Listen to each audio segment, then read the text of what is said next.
really changed. It's become much more really difficult. changed.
To address. But when you look at just 2013,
has the most policy influence over the rest of the world, particularly when we talk about things like finance and law enforcement, because they apply extraterritoriality to their sort of policies through things like sanctions and the long arm sort of jurisdiction.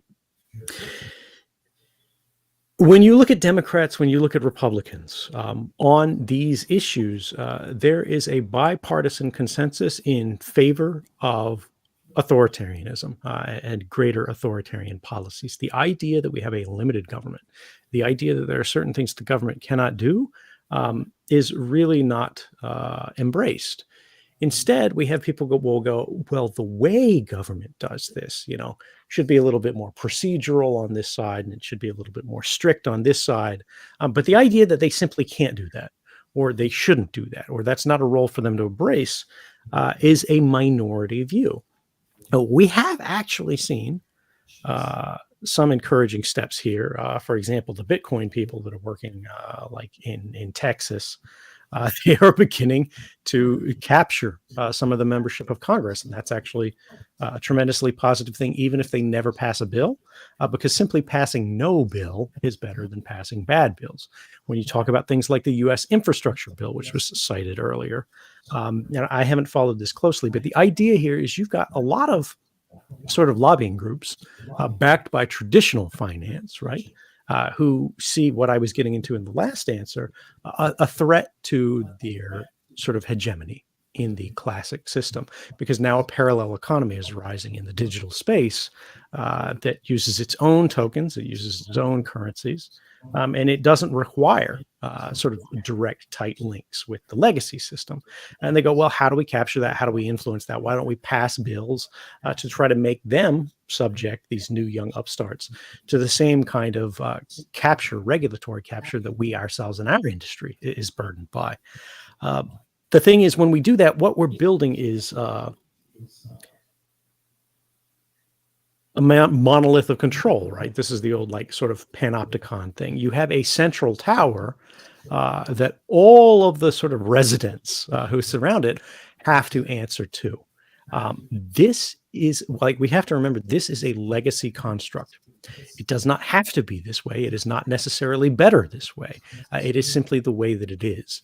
Should we depart from this? Should we construct something new? That's the open question. That's what your work should be. Now, as you said, as you are builders and you see this monolith waking up, you see it turning its gaze towards you.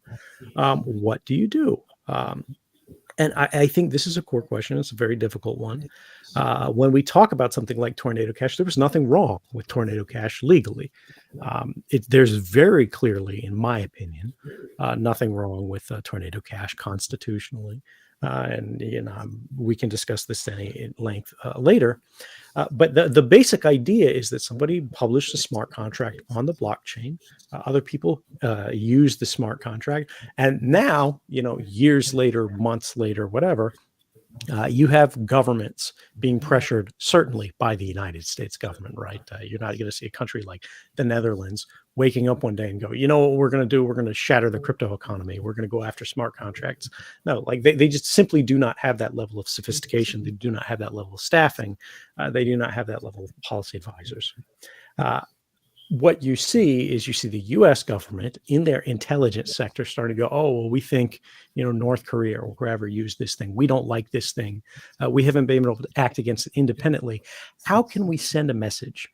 How can we put a head on the pike? How can we, even if what they're doing is lawful, how can we get them some way peripherally through a partner or whatever, where we'll scare everyone in the space not to try this same thing? Not to replicate it, not to fork it, not to do whatever, not to popularize it, because that's what they're really worried about. They're worried about the success of a parallel economy disrupting and eventually supplanting their traditional economy, because they're comfortable with the level of control that they've developed in the one, and they're not comfortable with the level of privilege they've been granted in the other. So when you ask, what should you be doing? Unfortunately, it's a question of threat modeling. The problem, the core mistake with the Tornado Cash project from the development perspective is they thought the law mattered. They thought what they did, as long as they played by the rules, as long as they did this carefully, could be done in the open, and they'd be okay. The problem is the law can be reinterpreted post facto. The law can be twisted, and the law certainly will be abused and has, been abused as long as we've had laws. So I think the question that people who are working on this kind of development need to think about is just how disruptive is the tool that you're creating going to be? And I think the second question is, if anybody could prove who Satoshi Nakamoto was, and if they were still alive, would they be in jail? Would they still be able to act freely, or would they have to die or disappear? And I think that's one of the incredible lessons from this space. Is the most successful project that we've ever had here, the most disruptive project that we've ever had here, is from an anonymous developer who disappeared, melted away. We don't know why. Was it a health problem? Or was it someone who simply understood, even if you have, $1 billion, $10 billion, whatever, is it worth the consequences? Do you have enough? Have you contributed enough? And will the project survive without you? Are you doing this for yourself? Are you doing this for the world? Sorry. So it sounds like you are less optimistic about our abilities going forward to collaborate, as has been evidenced by recent events. Would you agree with that? Less optimistic? I think the question is, when you talk about, can we be on the same side of government? Can we collaborate with government? What is government? Who is the government? Is the government on your side? Do they want to be on your side? What are their goals? What are your goals? In order to collaborate with government, I think we have to change government, because right now, government is hostile to the ideals of a free and open ecosystem, a free and open economy, frankly, a free and open society. They want it to be free-ish, open-ish, but they're not actually committed to the principles.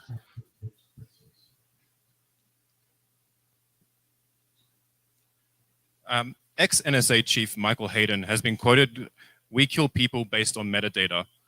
What design decisions in current generation private instant messengers concern you? How could they be improved? What would you like to see in an ideal private communication tool? Yeah, so the worst case here, which is shameful because it's a tremendously valuable tool, of course, is Signal, right? And everyone in the audience is familiar with it.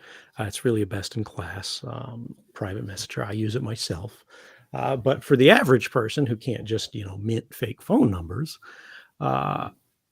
tying your account to a real-world identity is it's a dangerous flaw. If they arrest not even you, but a peer, and they find, your number in a sort of contact address book, and then they see it in the person's Signal message history, even if you got disappearing messages on, now they're interested in it. Now they will look up that phone number. They'll go, where else do we see this? Is it in our country? Is it active in our regions? Where are the movements? Where are the associations of that number? And just with the phone number, today you can learn everything about someone's life if it's the real phone number, because it's connected to your movements through your phone. It's connected to your purchases. It's connected to your sort of cellular plan, which is your payments. They can then go to the telecommunications provider. They can get all of your history. If you're using a VPN or something like that, they can simply go from the telecoms provider and go, they're connecting to this VPN. Can we either requisition the records from that VPN, or can we hack that VPN? Can we sort of arrest them, lean on them? Having any kind of activity records that can be easily correlated with identity is a fundamental flaw. And we understand this now. And I think this leads into this idea of like privacy and anonymity. What do we really need? Where does it go? Where is the system falling down? Where is it failing us? Because right now it's very difficult to either live a private life, or much less an anonymous one. Thank you. Thanks, Edward. I think we've all been waiting for Signal to launch their numberless account system for a long time. So Signal, please. Or just use status. Or use status. Yeah, but I mean, What when we is talk in this kind of audience, that's a great point. Like, if Signal fails to fix their system, do better, outcompete them. That's an opening, and it's not like a bad thing. It's not saying anything bad about Signal. It's saying, look, if somebody else can do better, they should do better, and as a consequence, the world will benefit. Thank you. I wanted to zoom out a little bit. We've been talking about a specific tool, a messaging tool. Frankly, I think a lot of people listening in and in the audience, I think were inspired to do what they do, to dedicate their careers to building privacy tools because of your revelations and how it inspired a sense of urgency, right? Like, if some people have been aware of privacy issues, your revelations made it more urgent for them. So I'm guessing that you would prefer to be here side by side with them building tools. If you had like a dream organization, what would it look like, and what kind of tools would you build outside of messaging? I think it misunderstands me as a person, because I would love to be able to contribute to all of these things, but I don't have that level of personal ambition. When I came forward, it wasn't to tell the world how to live. It wasn't to say this is right and wrong. It wasn't to say let's sort of reconstruct the internet in line with how I imagine it to be. I just wanted people to understand what was going on so that they could decide. It's completely forgotten history at this point. There was a documentary by Laura Poitras called Citizen 4. Many of you may have seen it. That was in the hotel room with me on camera. But another handle that I used when contacting the journalists, I think at least Glenn Greenwald, was Cincinnatus. And Cincinnatus was a figure in Roman history who made a significant contribution, shall we say, to the Republic. And then when they had the opportunity to use their fame, to use their sort of glory to become dictator, they walked away from it and went back to their farm. And that's my personal interest, right? I didn't want to be the face of this. I don't want to be sort of the person going to all of these conferences. It's a pleasure, and I'm glad to be with you guys. But the idea is I want you guys to make me unnecessary. And I think you've been doing that pretty well, right? I actually have less presence now than I have in years prior. And that's because I'm not the greatest expert. I'm not the greatest builder. I understand how the system of mass surveillance works because I worked with it personally, right, at the desk. But we've talked about it for so long. You guys, even if you didn't work with it, you understand the same connections. Many of you have greater expertise than me. I can share my insight. I can share my thinking. I can share sort of my moral judgment, my values, and how I assess the problem. But the idea that like I want to go in and make the privacy tool and fix all of these things and write the laws, I think I've done enough there, right? If anything, I've done too much there, and I don't want my influence to sort of crowd out other and possibly better voices. Thank you. Earlier, you talked about collaboration is only possible when a government inside has been changed. I wanted to talk about what I consider a timeline mismatch. So there's often a trade-off between, people might debate this, but there's oftentimes a trade-off between security and privacy. And the timeline mismatch is that with security violations, the effects of these violations are immediate and they're very extreme, they're very visible. The problem with privacy violations is that these effects are very slow burning, and they're often not directly attributable to one factor. So then, if I were a career bureaucrat, politician, somebody who worked at the NSA, I also have these trade-offs to make. If I want to step ahead in my career, if I want to get rewarded for the things that I'm doing today and the results that I achieve, then it makes sense to focus on security rather than privacy. So I wonder if you have any opinions on how we can realign incentives to affect the internal change that you talk about. We have to get rid of the classification system and allow governance to happen in plain sight. That's not likely to happen, of course. But when we look at how you framed that, I think it's largely correct.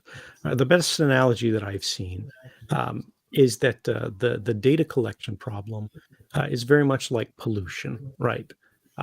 We don't see the harms for 10, 20, 30, 50 years. And by the time that we do, we are so poisoned by it that it is very difficult to heal the problem that we're facing. And how do governments respond in that kind of thing? Well, they go, it was before my time. You know, these decisions were made half a decade ago. These decisions were made 12 decades ago, whatever. It's ancient history. It's archaeology. Worst case, they, throw somebody under the bus, they fire them, they write a scandal. But realistically, it almost never implicates current serving officials. And that's not an accident. That's by design. That is why these policies happen in secret. This is why when you see even commercial entities doing this, Google or Facebook, they do it quietly. They do it as secretly as they can. And when it does happen, they say, oh, we shut down that program. Oh, we did whatever. And they start up a similar effort under a different name, slightly different branding, slightly more narrow goals, when the attention moves on, because we have civilizationally no attention span for anything that's complex. When you talk about like security failures, we're talking about, bombings or whatever. Even that, after 3 weeks, it's ancient history. And ask yourself, think about the absolute worst intelligence failure of your lifetime that you can remember.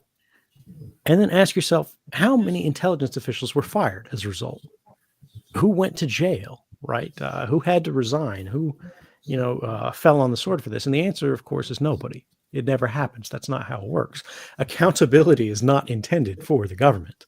Accountability is intended for the public in this new model. This is the inversion and the core flaw of the system as we've constructed it today. And as you said, how do we change this? Well, we've got to invert those incentives. We have to return to the traditional model where we have private citizens and we have public officials. This is also, how do you make the government someone that you can collaborate with? You have to expose their details. You have to make them feel the pain of these systems. They have to see how this ecosystem, this economy that's sort of focused on data collection and mass surveillance affects them too. Because right now they're insulated by it. And you actually see a pushback from this from major media institutions, where like in the 2016 thing, where you've got a presidential candidate who has their emails leaked. Massive privacy violation, right? Yeah, sure. At the same time, this is the consequence that everyone else in the country feels every single day, right? Google's going through your emails all day long. They're not necessarily publishing them. But we live open lives. We're forced to live electronically naked. At the same time, the people who are in positions of institutional authority are very much insulated from the consequences of the policies that they create. If we change that, if we make them start feeling, where these systems go wrong, how dangerous they are, how harmful they are, and we show them alternatives, we show the positive vision of the world as it could be, they become more open, more amenable to that kind of change, I think. So when the scandals get worse, I think life will get better.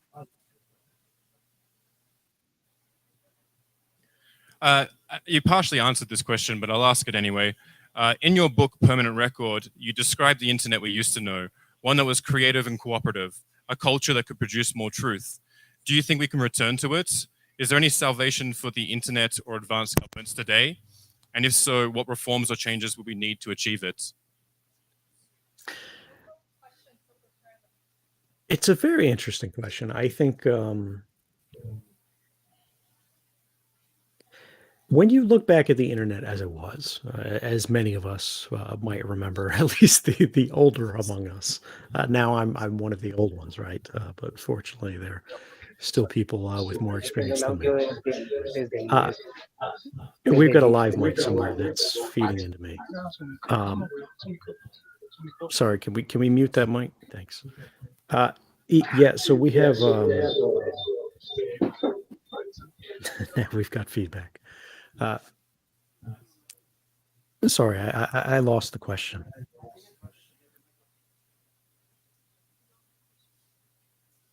How do we return to that? Right. The idea is we had a different culture on the internet back then because we had a different cohort on the internet back then. The only people who were using the internet were those who had kind of traversed a gate of pain. You really had to be there. You really had to commit to it. It was hard to use. It was expensive. It was noisy. Like you really had to sacrifice something. So everyone that was there badly wanted to be there.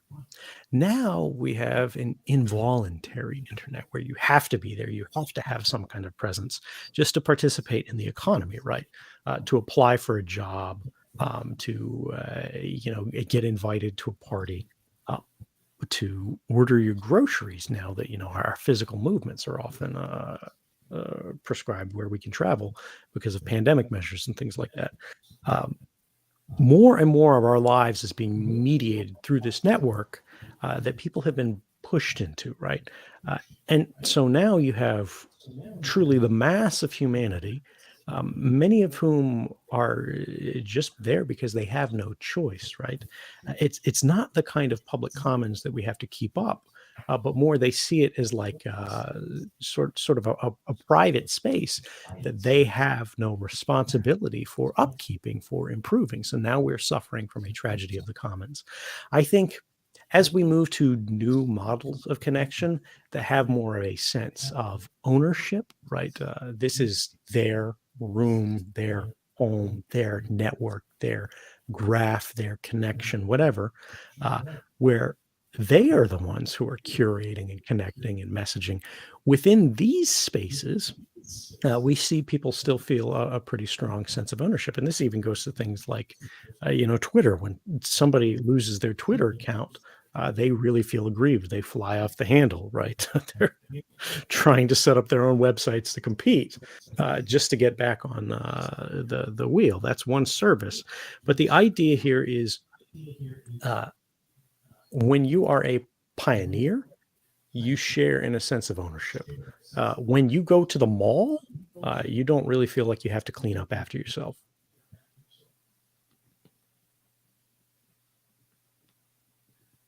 Thank you. Thank you. That was a great answer. I think we'll open to the audience for questions. Can somebody help with that? Sure. While we get those questions, there's one more thing that I wanted to get to. It was a topic. So that we're all had here been because we suggested. care about privacy, but how do we persuade the average user to care about privacy and eventually demand application developers, infrastructure providers, and elected officials to care about privacy too? Again, I think there's a tight loop to consequences. If people don't have to care about privacy, they won't care about privacy. We have already, unfortunately, begin to see the tip of the iceberg of the privacy problem. But the rest of it is rising. And I think the next decades, if we don't solve it before then, it's going to be a real catastrophe. We have not seen any of these systems abused maximally. Some of that is fearfulness, some like worries about blowback. Some of this is legislative, but really it's a will to power problem. Like it's somewhat analogous to nuclear arms. They have a red button that's there theoretically.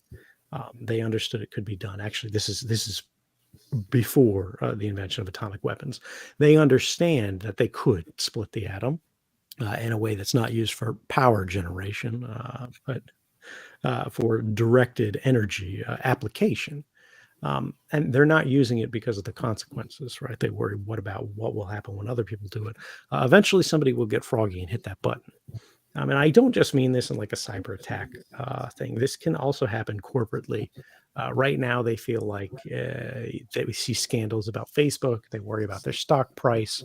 But as we move into a more fragmented, more authoritarian world, a more fragmented economy, you're going to see national champions in these different countries that start to flex their muscles for national benefit.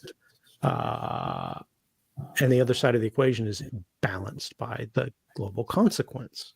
And so I think that's largely a matter of time. The brief answer is, as I said, if you want people to care about privacy, they have to see the consequences. Right now, they don't, like pollution, and they'll be poisoned. Like with climate, things will get hotter, weather will get more extreme. But when we look down the road, as things get worse, the desire for solutions will become natural. There's one more thing that I want to follow up on this, which is just one of the topics that I was writing my remarks for earlier, was this idea about sort of privacy and anonymity.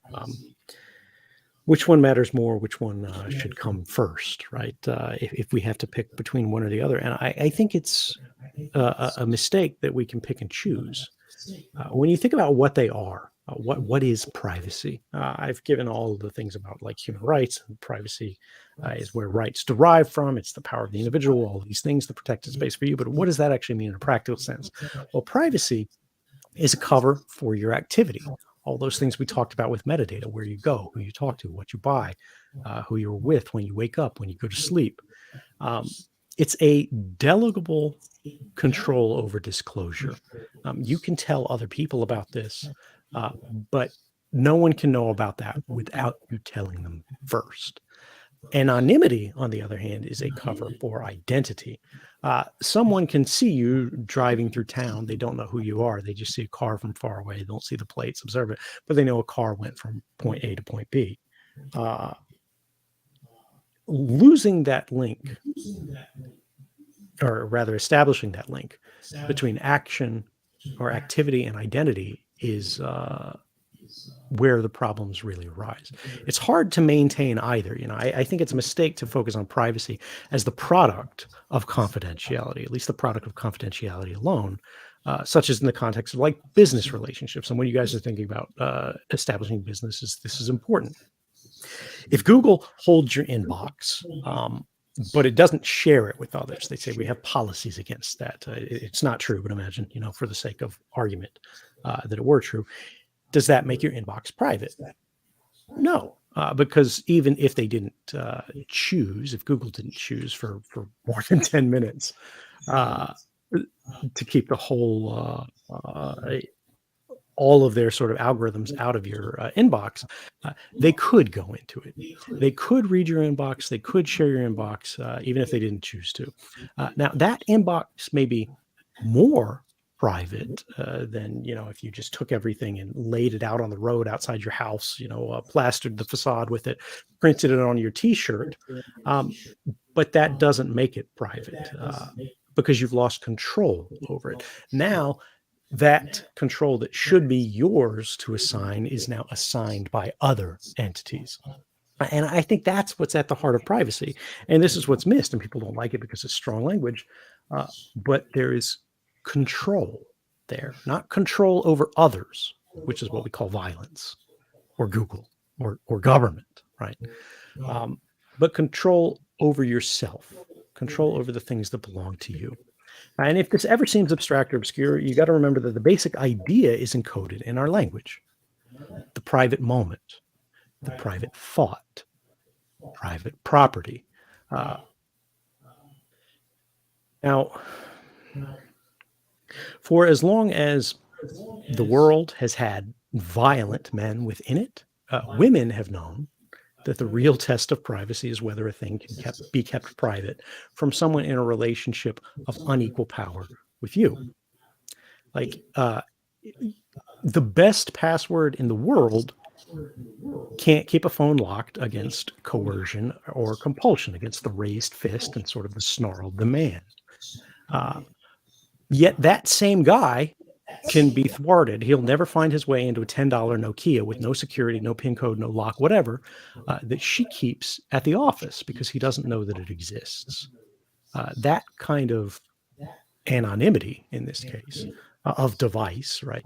Really the function of anonymity as opposed to that it's hers or whatever, is what's protective here. Whether it's a hidden device or a hidden app or a partition or a VPN or a number or an account or something else entirely, the principle is the same. Systems that fail to guarantee your privacy, your control over your inner world, by leveraging anonymity, breaking this identity link, which is to say breaking the links of action and actor, or object and owner. They aren't really solving a privacy problem. They're just externalizing the costs of the privacy problem onto someone else, onto the person in the unequal relationship. Now, just to follow the analogy to its full conclusion, right? I don't want to be speaking to half of the audience here. Some of the guys in the room might not feel any immediate resonance in the example of a big dude demanding you unlock your phone. But that's actually the very same relationship that you have with your government. It doesn't matter that you're, a 10th degree pink belt in Brojitsu, and you've got laser vision, and you take your creatine. When the big guy wants to get what you have, and you don't cooperate, you're going to get thumped, just the same. You're not going to fix the problem with more violence, right? You're not going to fix the problem with push-ups. Even if you could, that would just make you into the pusher instead of the push-e. And I think this is the core for people to remember when we're talking about this. If you want to make things better, you've got to flatten the relationships. Where is the friction arising from? Where is the friction, the opportunity for abuse arising from? You have to flatten the power differential, right, between party A and party B. Whether we're talking about an individual and their spouse, whether we're talking about a citizen and their government, right now the disparities are extreme. You have people who are not punished by law for extreme abuses of authority, whether these are happening individually within the home or whether we're talking about socially across the whole of a country. We have differing levels of accountability and we have differing levels of authority. The most exciting thing about the new rise of this sort of cryptocurrency space and all the tools that are arising from it, and Web3, is that we can take the lessons from the old traditional architecture that we inherited, whether we're talking about government, whether we're talking about finance, whether we're talking about violence, whether we're talking about surveillance, and we can apply them to a new space, and recognize that to make something truly safe, people have to not know that it's there. The owner understands it, and if they want to share it with someone, they can. But the public, right, society, government, the bad boyfriend, they shouldn't even know it's there. We should have the $10 Nokia in the office. Okay, so we're gonna do just because we have to close, unfortunately. Everyone who has questions, which are you three, will each say them to Snowden, and then Snowden will give his final comments, and if he has some ability or desire to address them, he'll try to maybe address. Okay, so Yeah, I'll try to take some notes. Yeah, Edward. So what's going to happen? I don't think you heard that. I heard we're going to it. have. I heard it. We only I have heard time it. for I one heard more. So there are going to be I three heard it. people who'll be asking you questions, and you pick whichever you want to answer. Yeah. Hi, Edward. Thanks for coming and talking to us today. So, oh, I can look in the camera. Great. Hi. It's okay. So You don't have to. I can't see you. I think myself, I look a lot to history to try to understand the moment we're at right now with privacy, anonymity, and security in relationship to the power, the powers that be in the people. So you think of like the Magna Carta. And I know for me as an American, I think about like the Constitution, where a group of individuals got together and created a document for a structure and a system that they believed would shield them and the people from tyranny. And I think, never mind, we're not going to debate that. We're in terms of the merit of like the Constitution, but the Constitution was made up of articles. What do you think are the new articles of data privacy, anonymity that support the good of society and the dignity of the individual, like as applications, right? Like a lot of us, I think, are application developers. So at the application layer, like Article 1 being communication, right? Article 2 maybe finance. So that's my question. Just for a second. Okay, two more questions. Cool. Hey, Ed. Our protocol allows people to train deep learning models using high performance compute power in a censorship resistant way. Some people say deep learning models are like 3D printed guns. In other words, they're very dangerous for an individual to have access to and use of. Do you think the average person should be able to access high performance compute to train deep learning models? When you did what you did, you had to put your safety and identity on the line. In 2 days, Persony Labs will unveil a primitive called zkEVM. It allows you to generate a zero-knowledge proof that an email was sent, only revealing the organization. All right, you're gonna cut it. Cut it. It's not a question. It's about the NSA, because Snowden could have revealed what he revealed without revealing who he was. One line question. If there was a primitive that allowed you to reveal any information in an email without revealing who you were, it's possible no one would have known your identity. Who do you think could benefit most from this kind of technology? Thanks so much.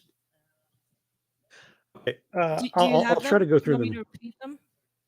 Yeah, I have them. I was taking notes. So one, I think the fastest to answer, I'll go through first, which is about the deep learning models, right? We see a lot of people stressing out about generative AI in like the art space. We see people talking about like voice learning. We've seen the things about deepfakes. I think all of this is ridiculous and overblown. We can't have a new clergy that has access to the gospel, and then the laymen who aren't allowed to read it and interpret it for themselves. They can't experience it for themselves. We need to democratize access to these technologies, and everybody should be able to access deep learning. If you want to make a deep fake of anyone anywhere, if you want to tell the AI to create an image of anything in any context, you should be able to do that. Why not? The idea that people are going to mislead, misinform, abuse these things is absolutely true. They absolutely will. And you know what? We're going to learn how to deal with it the same way we have with anything else. It is not more dangerous than what we already have, where we have corporate media institutions and state media institutions all around the world who are aggressively competing to see who can misinform and disinform to a greater degree and faster to advance their agenda.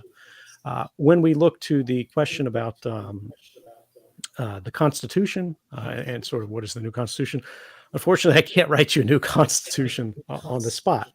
What I would say is there's something incredibly powerful about that example, because if you look at the average age of people who are in the Constitution, it's something like 28, right?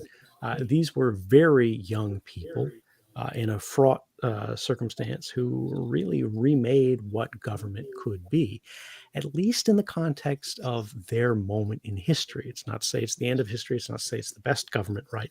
But they did something extraordinary when they were young, when they were under-resourced, simply because they had the daring, the gumption, and the intellectual capacity to do it. Second thing is, about these constitutional articles on data privacy and everything like that. The real value of it is they argued extensively and at length. They challenged each other's ideas. They did it publicly, and they did it anonymously or pseudonymously through like the article or the Federalist Papers and the Anti-Federalist Papers to see sort of who would win the arguments. And they understood what was on all sides, and then they voted, right? But again, the people who were in this weren't just, randos off the street. They were people who had skin in the game. They were people who were really risking prison or death in the sort of pursuit of their beliefs. And then we had sort of the advertisement at the end there. But the idea behind it, if I could have put this stuff on the internet and not revealed my identity, would it have made a difference? And not really. Look, I think the creation of these tools is good. It's valuable. I mean, it's neat that people can do these kind of things. But as a technology, as a technologist, we've been able to do these kind of things, not in a systemic way, for a very long time, with like hashes and pre-commitments, putting things out there, pseudonymous accounts. You can use like Tor and whatnot to get out there. The real problem when you're talking about this sort of thing is journalists aren't going to trust you without identity. Like, the proof is not enough. We've got Secure Drop right now that's in all of the major newsrooms in the world. And they have only now finally started to understand, like, people will send real things in there, but they get stuff every day that's like space aliens and pyramids, and it's not valuable. When I was writing to Laura Poitras, Barton Gellman, Glenn Greenwald. It was very difficult to get them to believe me, and they didn't know my identity until they were on the plane to actually meet with me. And that was simply because if they made a mistake, I would have gone to jail. It was too risky for them to know my identity at all. And that's why we had all the code names and whatnot at the time. But the idea here is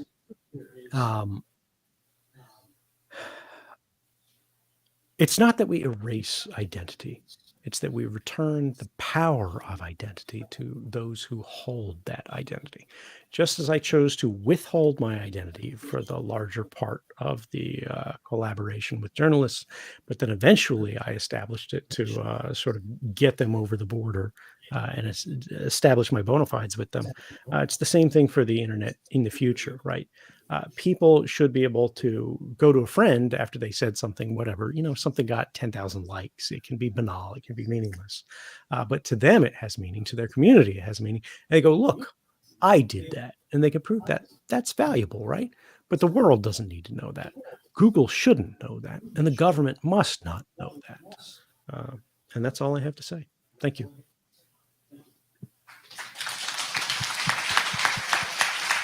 That was wonderful. Thank you so much. Thank you. Maybe Good luck, everyone. wave.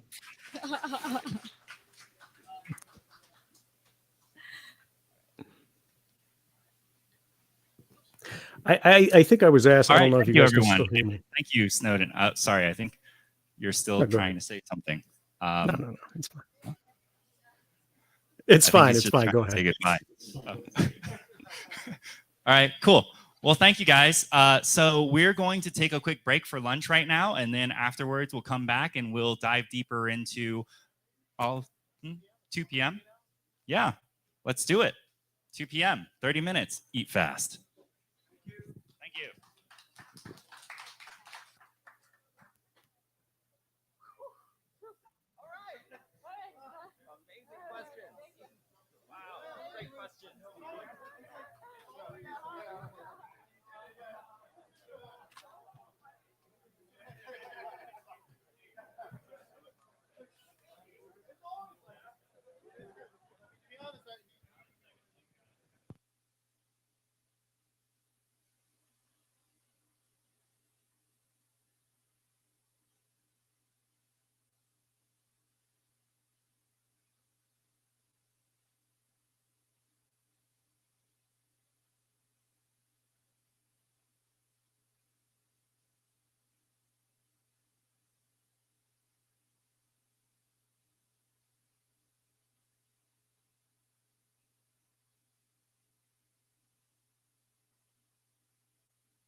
are some of the projects that are very curious about setting up an alliance to work together to achieve our goals instead of having very disparate approaches and duplicating resources. And it's thanks to them that we had our guest speaker this morning, Edward Snowden. And I will actually just let them introduce themselves, and then we'll move into Q&A. And one of the goals of our session is to help you guys understand what this new alliance is about, and to welcome you to join us if you're aligned. So we're going to cover things like recent developments that led to the formation of this alliance, what you're all separately doing to promote privacy and being able to continue building privacy tech, and then why it makes sense to join hands and pool resources. So I'm going to pass the mic over to Harry. Hi, so I'm Harry, the co-founder and CEO of NIM. We employ Chelsea Manning, so we're familiar with privacy issues.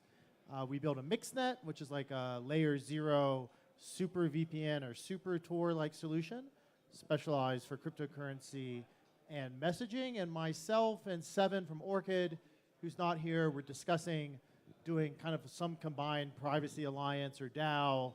And then when the Tornado Cash stuff happened and we started talking to all the free Alex support groups, and we really want to see some common solidarity and legal defense happen. Hey y'all, John here, head of growth at Aztec Network. Aztec Network is building programmable privacy for Web3. We have two products right now. One is called Aztec Connect, which is a VPN for DeFi and other Ethereum Layer 1 smart contracts. And we just announced the release of Noir, which is our ZK DSL. And Noir makes programming in ZKs 10x easier than the current Circom stack. Very excited to exchange notes with fellow privacy protocols and figure out how to pool resources and create a set of shared norms. Thank you. I'm Josh Swihart. I'm the responsible for essentially everything external for the Electric Coin Company. So that includes our growth, our alliances work, communications, and also our policy and regulatory work. So we have somebody that's full-time doing policy in Washington, D.C., and we have an ex-regulator now on staff that is focused on global regulatory engagement. So for me, this is a little surreal as well, because I'm coming to the ZK house and working on ZCash. When I started working on this, nobody knew how to spell ZK.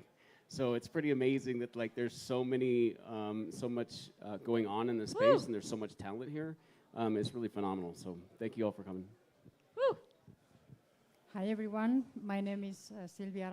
I'm working at Polygon ID, and it's a ZK-based solution of self-sovereign identity, decentralized and private, right? So one of the core elements we wanted to provide here in the solution was the privacy and the decentralization, allowing users to own their own identity and their data. And one of the main use cases we are supporting right now is governance for DAOs, allowing voting processes based on your own reputation instead of the assets you own. But of course, we can support cases around private voting and other multiple use cases where you don't need to share your own personal information, but just prove things about your identity. So thank you very much. All right, thank you. And I'm Kenny. I'm one of the co-founders of Poseidon Labs. We launch ZK projects on various networks. Some that you might be familiar with is Manta Network on my t-shirt here, Calamari Network, and we are also looking at Ethereum Layer 2 solutions. Our whole value proposition, our goal, is to abstract away the complexity of ZK for developers so that they can build next generation applications on chain. But yeah, I'll keep it short. All right, thanks guys. I figured we switch things up a bit and talk about Tornado Cash again, because that's a spicy take. So I had the first question for John, and also to the rest of you after he's done. How have your projects been affected by what happened with Tornado Cash? I personally know of projects like trading dexes, NFT platforms, and wallets who did have plans to integrate privacy solutions like yours, but then because of what happened, they've completely stopped or pulled back on those plans, adopting a wait-and-see approach. So I'm curious what you've seen has happened. Is there a sort of chilling effect? And specifically, let's start with John, because when that happened, I immediately thought, well, ZK money is kind of a very similar thing. So what's going to happen there? And what did you guys do to get ahead of the situation? Yeah, I think it's worth giving a little bit of background. ZK Money is our DeFi aggregator that's deployed that allows users to use Ethereum DeFi with VPN-like privacy functionality. And I also think it's worth going into a little bit of background on OFAC.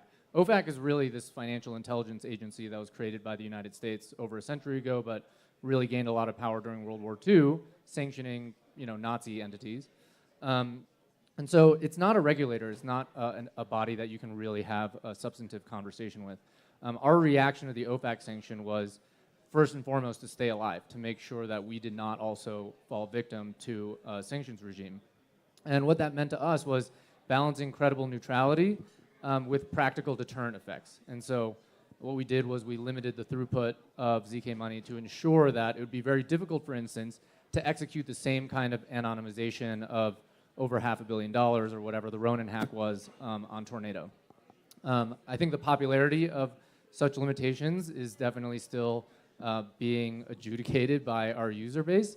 But we think that was the most credibly neutral way to deter illicit activity on the network while also maintaining privacy for the everyday user. Okay, so it was a size kind of decision. Correct. It was mainly a limit placed on our client implementation of Aztec Connect to limit deposits to our DeFi integrations. Thank you. Anyone else? So although I'm representing Polygon ID here, but under Polygon we have another product that is called Polygon Nightfall. That product is aiming to provide privacy when two parties are transacting in a commercial transaction where there are payments to be exchanged or between different parties.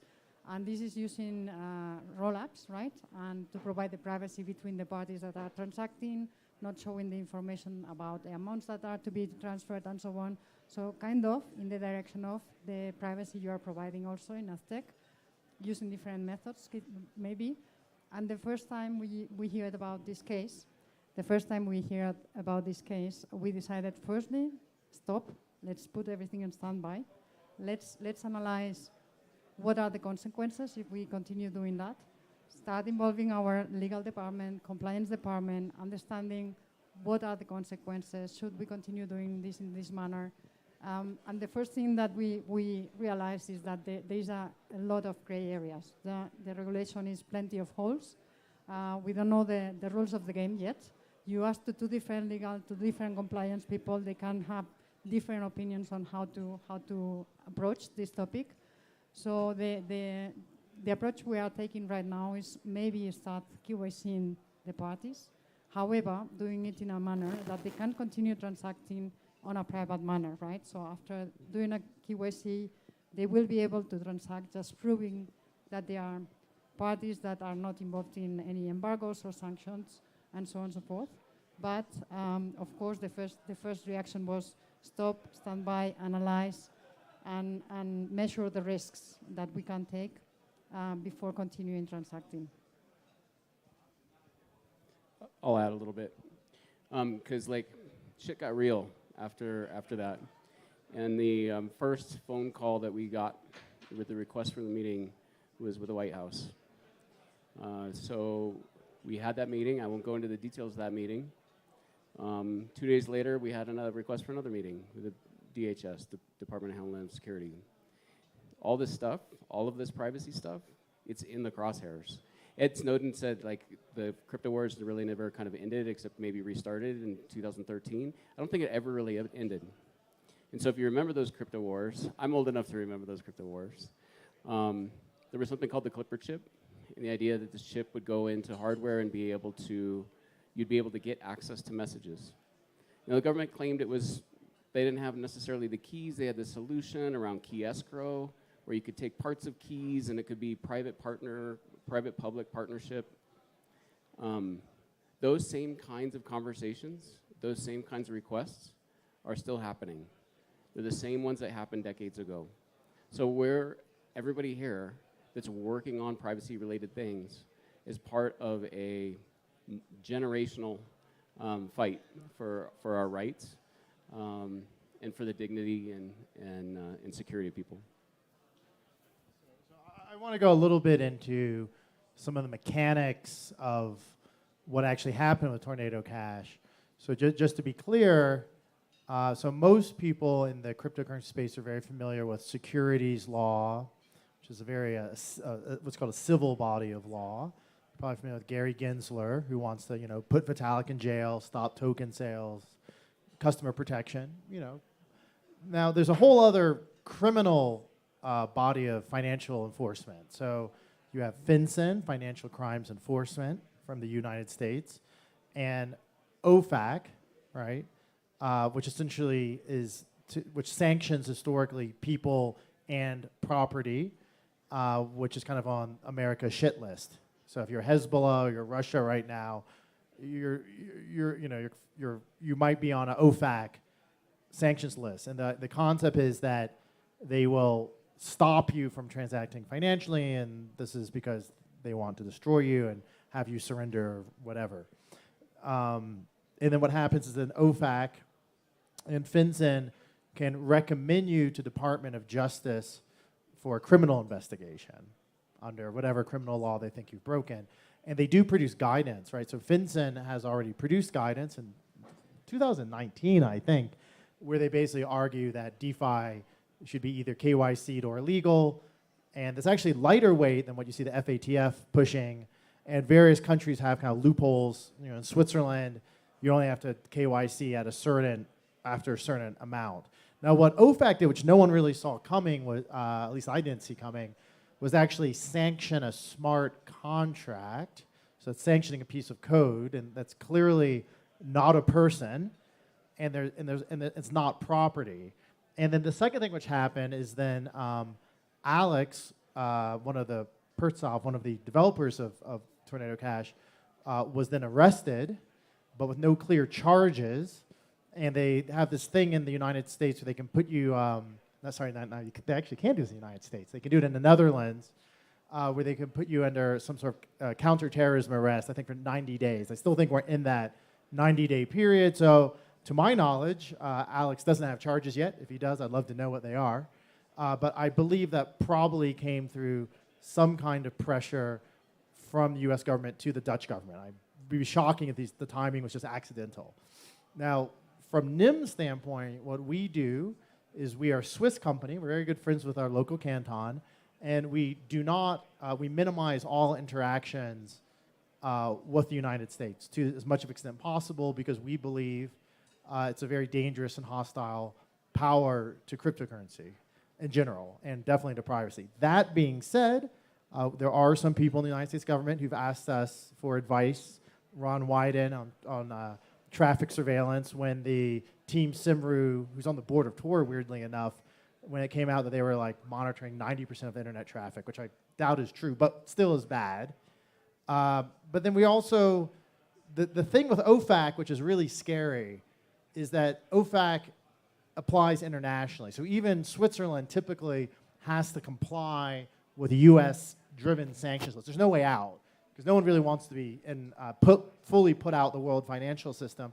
And the second thing, which is completely terrifying, is there isn't like a lower bound on OFAC. So if I give $1 or like 50 cents to buy a Coke from some dude in Hezbollah in like southern Lebanon, I can go to jail for that. In our RGC, Ahmed Kapoor, who was supposed to be here but can't, he used to defend those people that got shipped to Guantanamo, because they often accidentally broke an OFAC, because who knows, there's some, their cousin in Pakistan gave some guy $5 who ended up being a part of Al-Qaeda. That does actually happen.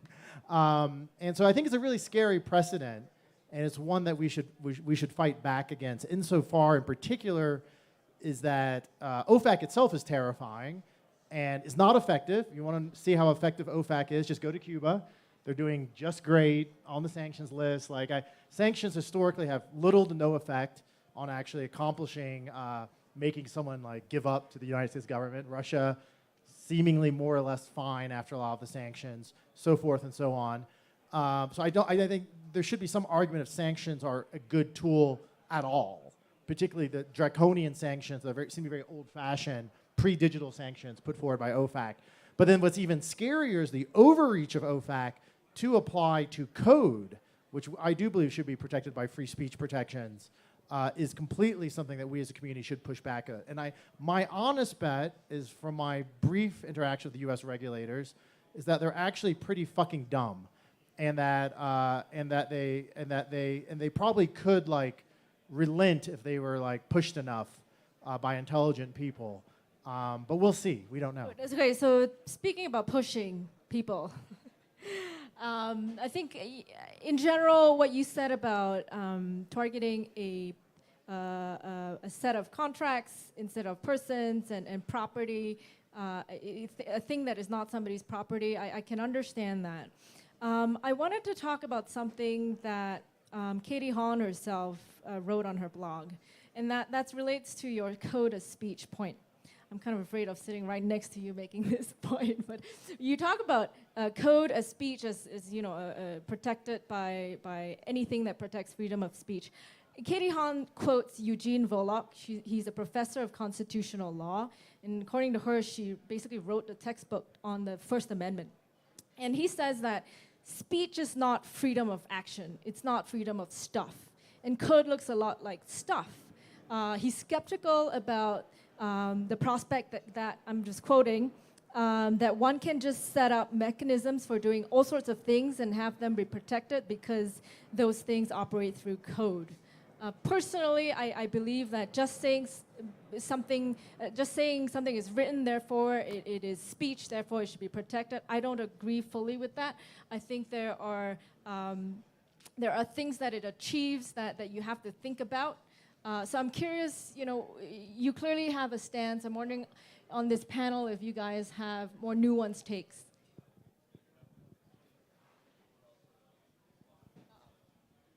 I'm similar to Harry, but I understand the point being made, right? There's the code that gets written, and then there's an action that somebody takes to do something nefarious. They take an action to money launder. They take an action to exploit children. They take an action that are, I think we all agree are unethical, immoral kinds of actions. And so the question is that is clearly not protected, but that the code itself and the writing of the code itself is still speech and should be protected. There you go.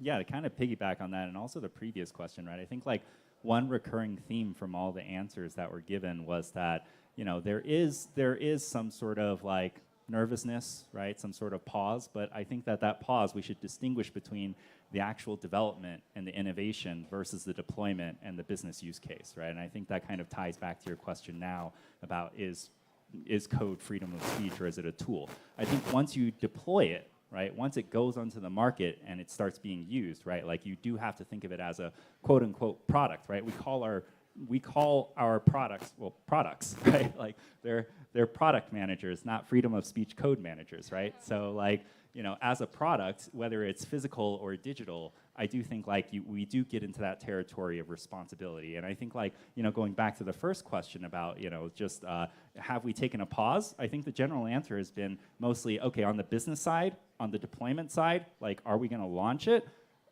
Maybe we're gonna wait for better guidance, right? But from a development side, I don't think anyone's kind of paused on development, right? I mean, that's still going on pretty strong in accordance to everyone in this room. So yeah. That's a great point. So in their guidance, the FinCEN guidance, the Financial Crimes Enforcement guidance, FinCEN actually says it's legal to make anonymizing software. It's legal to develop it. They say it is illegal to use it for something illegal. For example, money laundering, that is illegal. So the weird thing with the OFAC Tornado Cash ruling, it seemed to be I actually think that FinCEN line is relatively reasonable. And the OFAC sanctioning of the code was probably a step overboard. It was probably a pragmatic step because they were like, we don't know how to turn this thing off, and it's being used by North Korea, so fuck it, we're just gonna turn it off, like stop us. But at the same point, like as precedent, legal precedent, that's pretty terrifying. And in terms of the free speech, so I think it's important to remember that there are different kinds of speech. There's speech where I describe something, for example, and there's speech where I bring something into being. That's Speech Act, Illocutionary Speech Act. So I would say, like, if I say, hey, we're married, you and me, I'm a priest, then we're married. That changes a fact in the world. And code, I think, is speech like that. It's a kind of language which can bring forth a new kind of reality. And that is something that traditional speech can already do. So I kind of do think free speech under a kind of Serlian Speech Act framework should be extended to deal with code. But arguable. Sorry, just one comment to kind of follow on that, right? Like with the Tornado Cash, the OFAC sanctions, everything coming as a surprise, and also kind of trying to bring Celsius into this conversation, right? Because I don't know how many of you guys have followed, right, the recent bankruptcy documentation, listing all the creditors, listing all this information, right? Traditionally, it's a pretty standard practice, right? And I think I think Michelle, you had also talked to bankruptcy lawyers, and it turns out Celsius has tried to do as much as they could to protect user data, but at the end of the day, you still have to report it, right, on these statements. But it's taking these traditional internet practices, applying them to Web3, and seeing all these unintended consequences, right? Because you've got Celsius releasing user data. Okay, fine, you've got a list of transactions. By the way, now you can take all this transaction data, look on chain, dox a bunch of wallet addresses, right? Now we can see all their assets. It's like if someone released your bankruptcy documentation, and now I can look in Bank of America and see all of your money in Bank of America, right? Like, I mean, I don't think the government wants that, but it wasn't really their intention. And the same with like Tornado Cash and OFAC, right? Like, I think when you're talking about the fine line with FinCEN, Harry, where you just can't use anonymous tools to do illegal things, right? Like the overreaching is where you sanction entire smart contracts, and all of the people that are using it for good use cases are also caught up and swept up in that net. I think it's such a great response. I think what's different about Web3 is that the space between writing code and it being useful is almost zero. Whereas as Google wrote code, they still have to sell it. They still have to market it. I think that's one major distinction. I wanted to lend a little bit of nuance to our denigration of sovereign entities. I don't actually think sovereigns are that dumb. They just have a completely different mandate than us, right? The mandate of OFAC is to protect the United States national security interest. It's not to have a conversation about whether speech is code or not. I think that's like intellectual. We can bring it on legal grounds, but bringing a legal case against an extra legal entity is not, in my opinion, going to be an effective way forward for us. And my understanding of the Coinbase lawsuit against OFAC is that it's happening on procedural grounds. Like, they're like the CIA, but instead of SEAL Team 6, they have financial weaponry instead.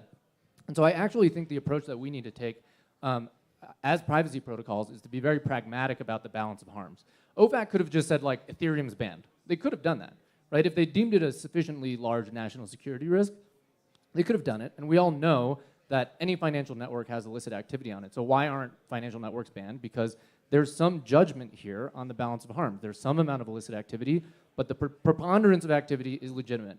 And so I think the goal here is to make privacy as by default and as matter of fact as humanly possible, so that we don't have individuals electing into privacy. Because when we have individuals electing into privacy, there leads to this social consensus where Tornado Cash was 30 to 40% illicit use. If everyone used, if Tornado was Tornado by default, there was privacy by default, my firm belief is that Ethereum as a whole would not have been banned. It's an adverse selection problem when it's opt-in. All right, great. Thank you. Thank you for all these spicy takes. I think what I would like to do is refocus a bit on kind of the purpose of why we're here today. We're spearheaded by the people on this bench, Nim and Manta in particular. Thank you for sponsoring the event. Can you share with us what you guys are doing on the different fronts of this kind of ongoing dialogue? So if we break it into 3 different buckets, you have promotion of the ideals of privacy with individuals and with think tanks, perhaps. And then the second bucket would be prevention. How do we get involved early enough so that it's not too late? Things have been written to law, or things have been accepted as general practice or convention. And then finally, when none of these measures work, how do you work on protection? How do you protect the very people who work with you? So we've been working on some of this, and it is very nuanced. It is kind of a fine balance, and so. Protection. Oh my gosh. All good.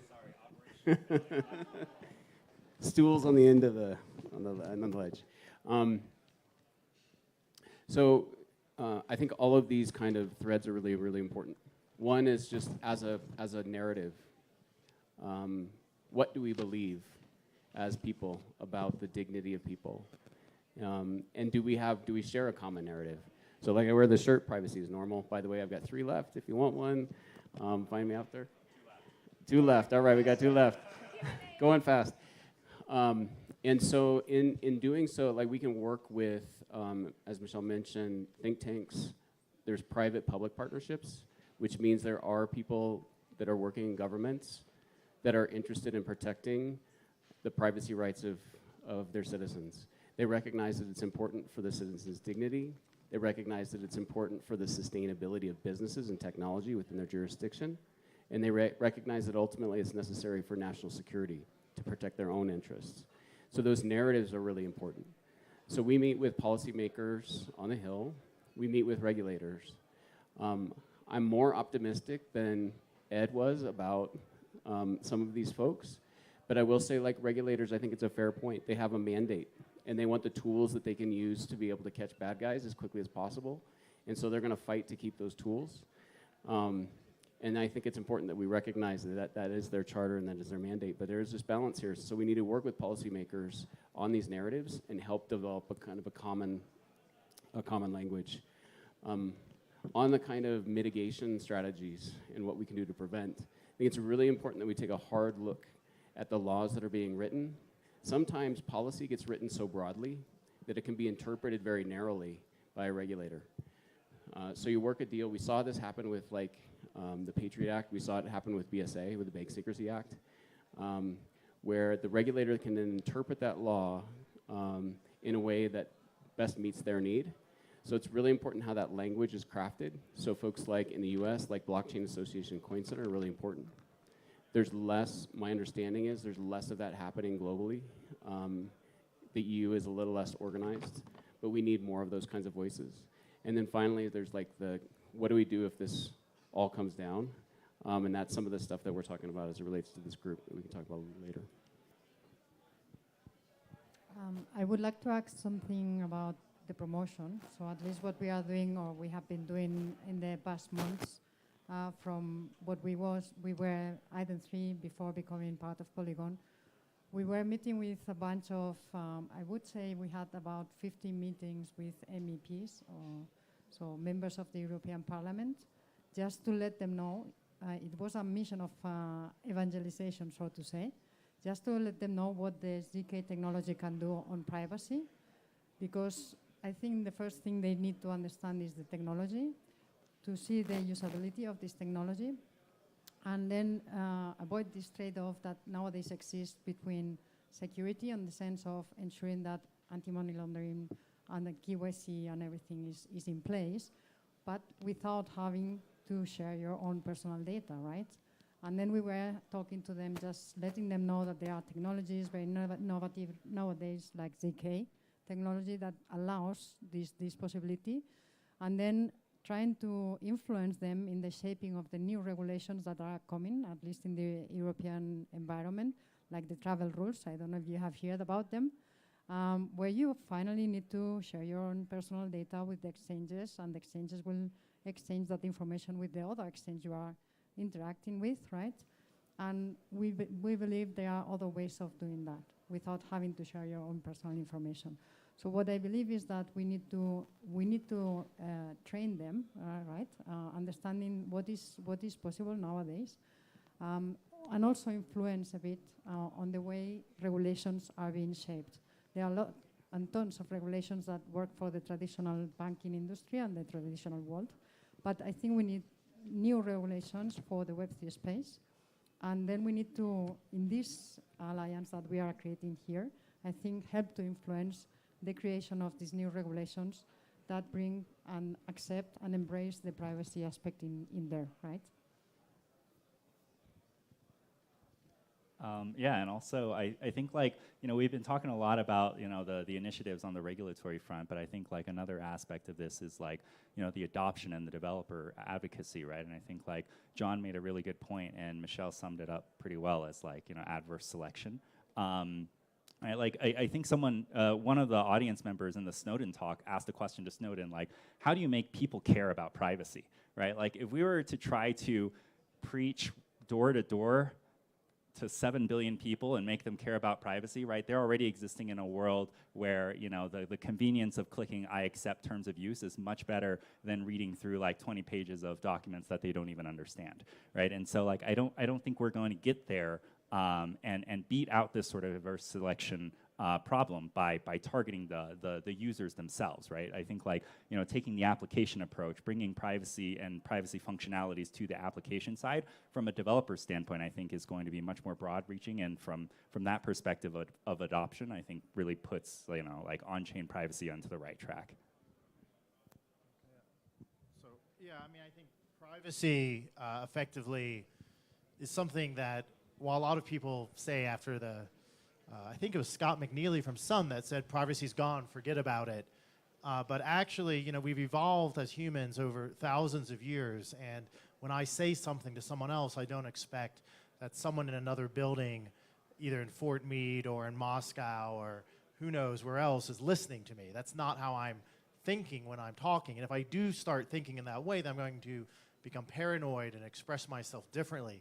And that hurts the ability of society, not just freedom of speech, but it hurts the ability of our society to have dissent and to creatively evolve. That's very fundamental to democracy, which again, our ancestors have fought hundreds of years for. And I think I want to kind of step back and look at a broader spectrum. So I think we should put this, because this is what humans expect, regardless of what's in the terms of service. It should be part of our software by default. The second thing is that, outside the United States, it's not all good, but it's not all terrifyingly bad. In Colombia, we have the Petro government. We have likely Lula coming to power in Brazil. And we at NIM, we just hired Andreas Arauz, the former head of the Central Bank of Ecuador. So there is interest in privacy-enhanced payment systems in a lot of South American countries where their threat model is the CIA will come and overthrow us. Right? So they have a very different threat model than, of course, OFAC. But there is interest in privacy there, and but they have to balance that proportionally with, will this just be used by narco gangs? And narco gangs have caused a lot of damage all across the Americas, and so they, like I was talking to the Bolivian government at some point, and the Bolivian government wanted privacy, but they were terrified that it would be used by narco gangs to overthrow them. Second is, there's different approaches. So, precedent-driven common law approaches dominate in the U.S. and the UK. Europe tends to have a constitutional approach coming from writing things down properly through Roman law, Napoleonic codes, so forth and so on. And they actually amend their constitutions in Switzerland quite regularly. So what we in NIM have been focused on has been trying to amend the cantonal, which are very low-level constitutions, because Switzerland, we're in Neuchâtel. The Minister of Economy and Justice buys us beer every Thursday. Easy guy to meet. Not so hard. So we can, we can easily put up, get enough signatures and put up an amendment to add the right to digital integrity into the local constitution. Already happened in Valais. Geneva will be next. This kind of bottom-up approach to modify existing laws to make kind of privacy necessary is another approach. You also have the GDPR in Europe, which comes from, data processing in an out-of-control manner, was definitely an enabling factor of the Holocaust, and Europeans tend to remember this, unlike Americans. So I think there's a lot of possibilities for privacy, but the problem is when you say privacy, people think terrorism, child porn, so forth and so on. And while we have broad social agreement that child pornography is terrible and should be fought, terrorism depends on which government you're talking to, who's a terrorist at any given moment. But regardless, I do think we have a kind of negative image to overcome, but an industry alliance which works together combines legal resources, combines analysis, even has a self-defense fund, will be taken much more seriously by governments and like some random blockchain guy, including myself, talking to like some other random, I don't know, senator or something. I think coming as Coin Center and Blockchain Association have shown, but also W3C and other things with the Clipper chip, large industrial associations with lots of active membership, EFF-style legal fights can win. I have a really funny story about the Clipper chip. I think the cypherpunks, when it first came out, I don't know how many of you are old enough to remember the Intel Inside logo. I think they stopped putting that on computers. But the cypherpunks basically printed a version of it that said Big Brother inside. And they would sneak into electronic stores and stick that sticker on equipment that had that Clipper chip. I thought that was really funny.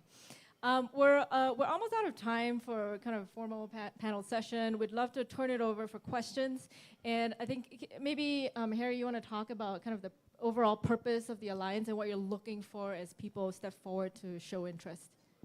Yeah, so we have 2 draft principles so far, and more coming, and lots, 7 or 8 under discussion. But one is looking at code as speech. The other is looking at privacy as a default. We're very interested in common legal defense analysis, particularly cross-jurisdictional law, the battles, even in Switzerland, France, asking Switzerland to hand over Proton Mail IP addresses. We're seeing this more and more. So we're looking for companies in different countries, South America, Asia, not just restricted to the US and Europe, and also legal self-defense funds. But it's still very early days. We still don't have a real organization set up. We just have a website and a Twitter handle, but hopefully more will come. And so we'd like to hear from you.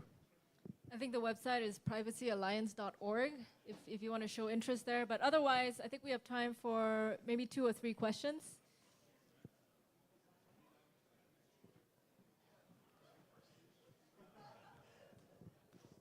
Hi guys, thanks for doing this. It seems to me that when it comes to sort of negotiating with regulators, there's this inherent trade-off between censorship and privacy.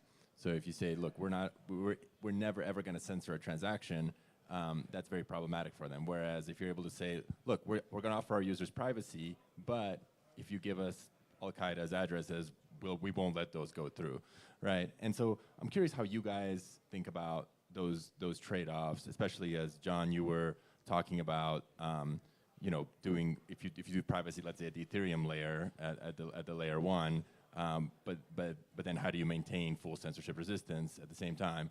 Or Harry, when you're talking about privacy as a default, so just kind of curious on those trade-offs.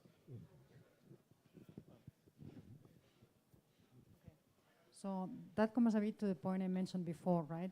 In my view, it doesn't need to be a trade-off between the security they want to achieve when you are transacting and to ensure that you are not committing any kind of money laundering or financing terrorists and ensuring that you can keep your privacy.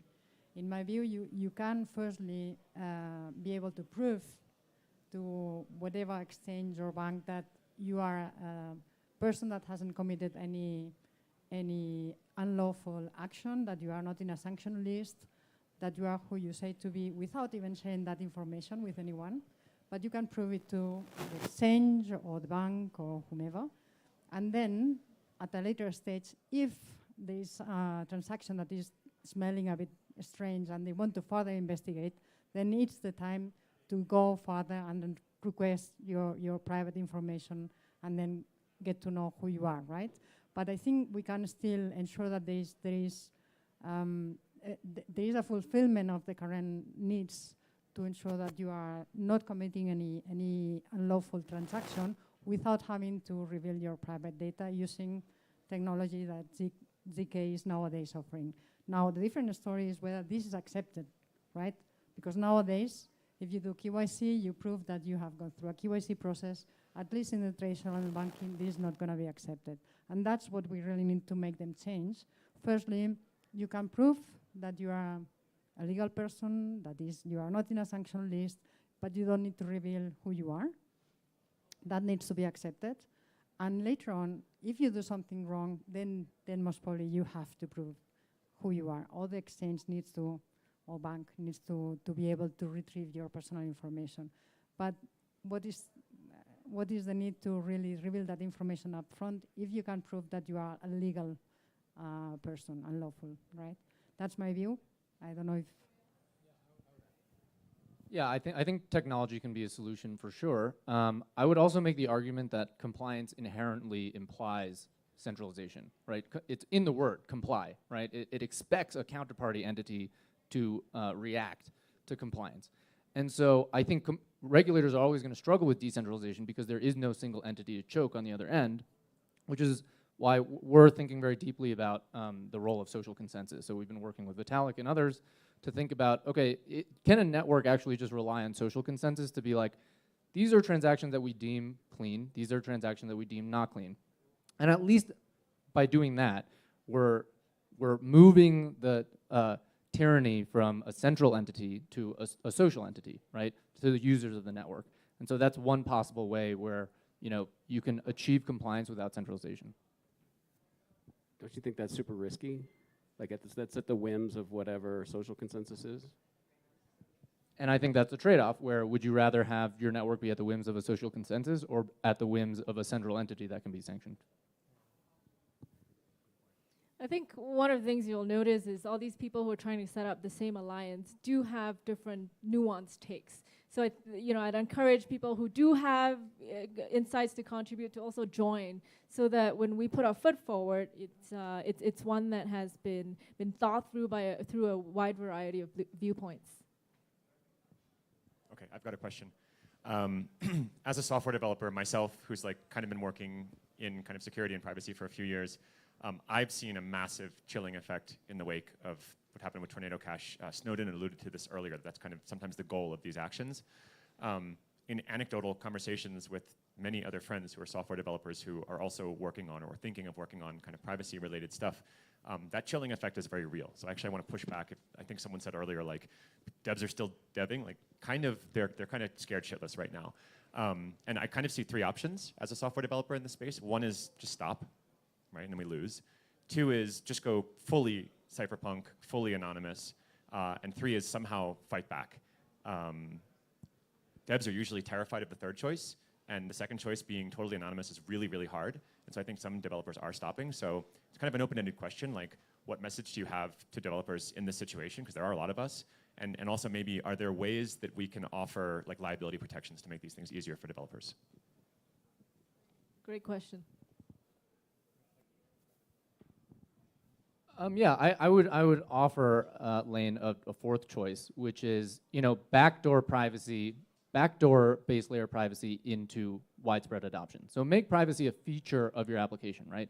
Private state. If you think about private state, I want to play a card game with you on chain. Right now we have to play face up. Not a very fun game. Okay, in order to go face down, I need to have private state. Okay, let's make that a default feature of blockchains. We should all be able to use private state and have that game mechanic be baked into our financial systems, our gaming systems, NFTs, et cetera. If you get widespread adoption there, all of a sudden you wake up in a world where, oh wait, we actually kind of need base layer privacy. It kind of makes sense to have base layer privacy in order to enable this application-specific privacy functionality. And all of a sudden, everyone just has privacy. We all adopted privacy at the base layer. And there, and this is where I'd make the argument, you really need to maintain this balance of harms where 99% of the use is gaming, NFTs, DeFi, et cetera. And then, yeah, you're going to open up the world to harms once base layer privacy is enabled, but it's no different from the SSL wars. It's no different from Signal. As a society, we accept the fact that there's illicit activity on our payments networks and information networks, but we also accept that, on balance, we get society-level privacy. I don't think that fully answers his question. I think his question is, what do devs like him do now, right? I would say that one thing we would like to get together here. So a long time ago, when I was before I left the W3C, which is a web standards body, we had a big fight over DRM, where the inventor of the web did sell us out and enable Netflix DRM in everyone's browser. And the offer put forward by the EFF, which was a good offer, which was not taken up, was that the companies themselves should not prosecute, and should have a covenant, a sort of agreement, a binding legal agreement, not to prosecute developers or security researchers from breaking DRM. And I think you could imagine such similar covenants or legal defense funds, which actually, you know, was how the EFF and CDT and everything was originally set up coming out. The problem is that, you know, there's been a lot of kind of, I don't know how to say it nicely, really dumb. I mean, there's a lot of scams in the blockchain space. I'm not going to argue. I mean, that being said, the critique I've seen from like the New York Times jet set or like kind of various Molly White type characters is mostly in bad faith, because the general argument that they make is like, well, this stuff is all bad, but the actual real threat, you know, which I see is the massive surveillance enabled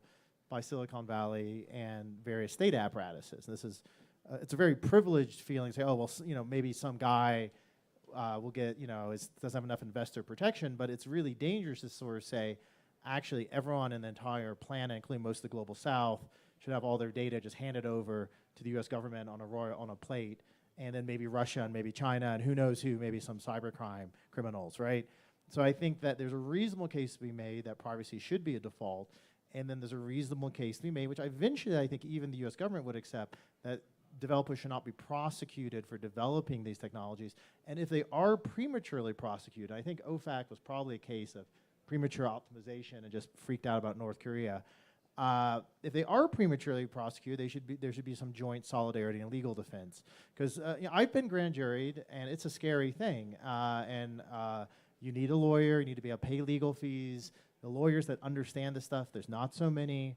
But we collectively in this room and in the have a lot of power and money and knowledge of the laws in the space, and the ability to actually talk to lawmakers, which probably isn't the case for like Alex in Amsterdam or whatever. Just to add on, so I don't like with all of the countries that probably most of us are from, I'm not aware of any intent to go after normal people doing normal things, right? Building code and doing things, unless there's an intent to subvert the law, or there's knowing kind of willful action. And so it's kind of up to you in terms of what you're coding and what you're doing. But I haven't seen, like, especially with like US regulators, any desire to go after devs that are doing things that are not illegal. I think that's all the time we have. Did you want to add something? Okay. All right. So for people who ask questions, we've got this wonderful shirt that Josh will model. I suggest you don't wear it around, because if you turn around, Josh, turn around, it says cash on the back. So don't walk around with this shirt here. Thank you, everyone. Thank you for our panelists for all your contributions.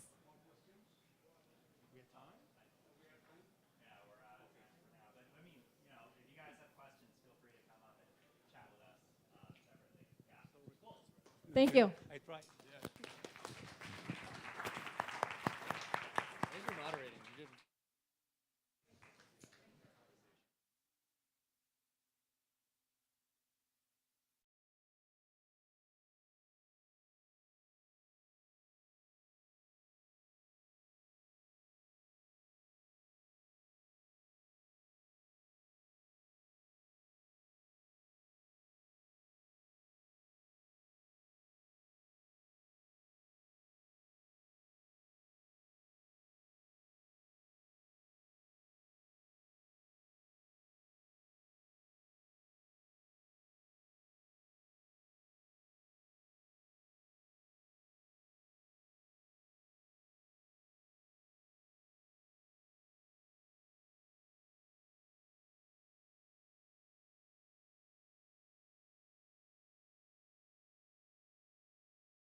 pause, but he keeps pulling me backwards.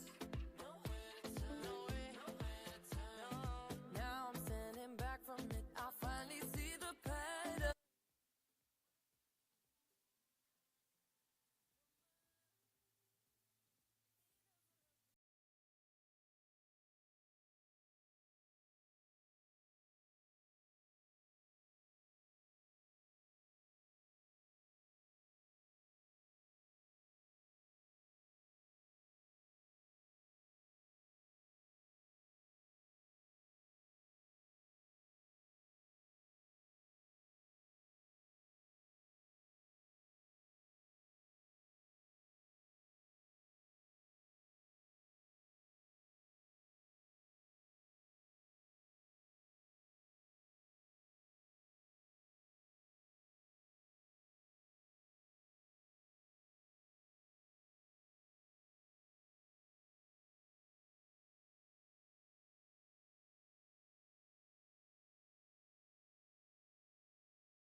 to introduce Poseidon VM, which is a ZK app-friendly blockchain VM with EVM compatibility.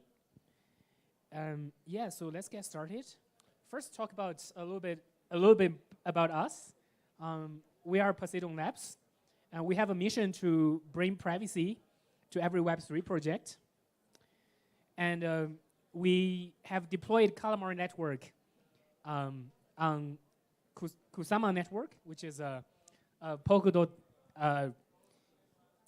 canary relay chain, and we're starting trusted setup for our zero-knowledge proof circuit today. Oh, sorry, yesterday. And please join us in the trusted setup, and it will be. We appreciate your contribution to help the on-chain privacy. And today I'm going to talk about Poseidon VM, which is our research project. It's a little bit about me. I'm Shumo Chu, the co-founder of Poseidon Labs. So first, why we're building this, right? And I think the mission is to build the next 70,000 ZK applications. So before I go to slide, just want to ask the audience, how many of you have built a ZK circuit? Please raise your hand. Ooh,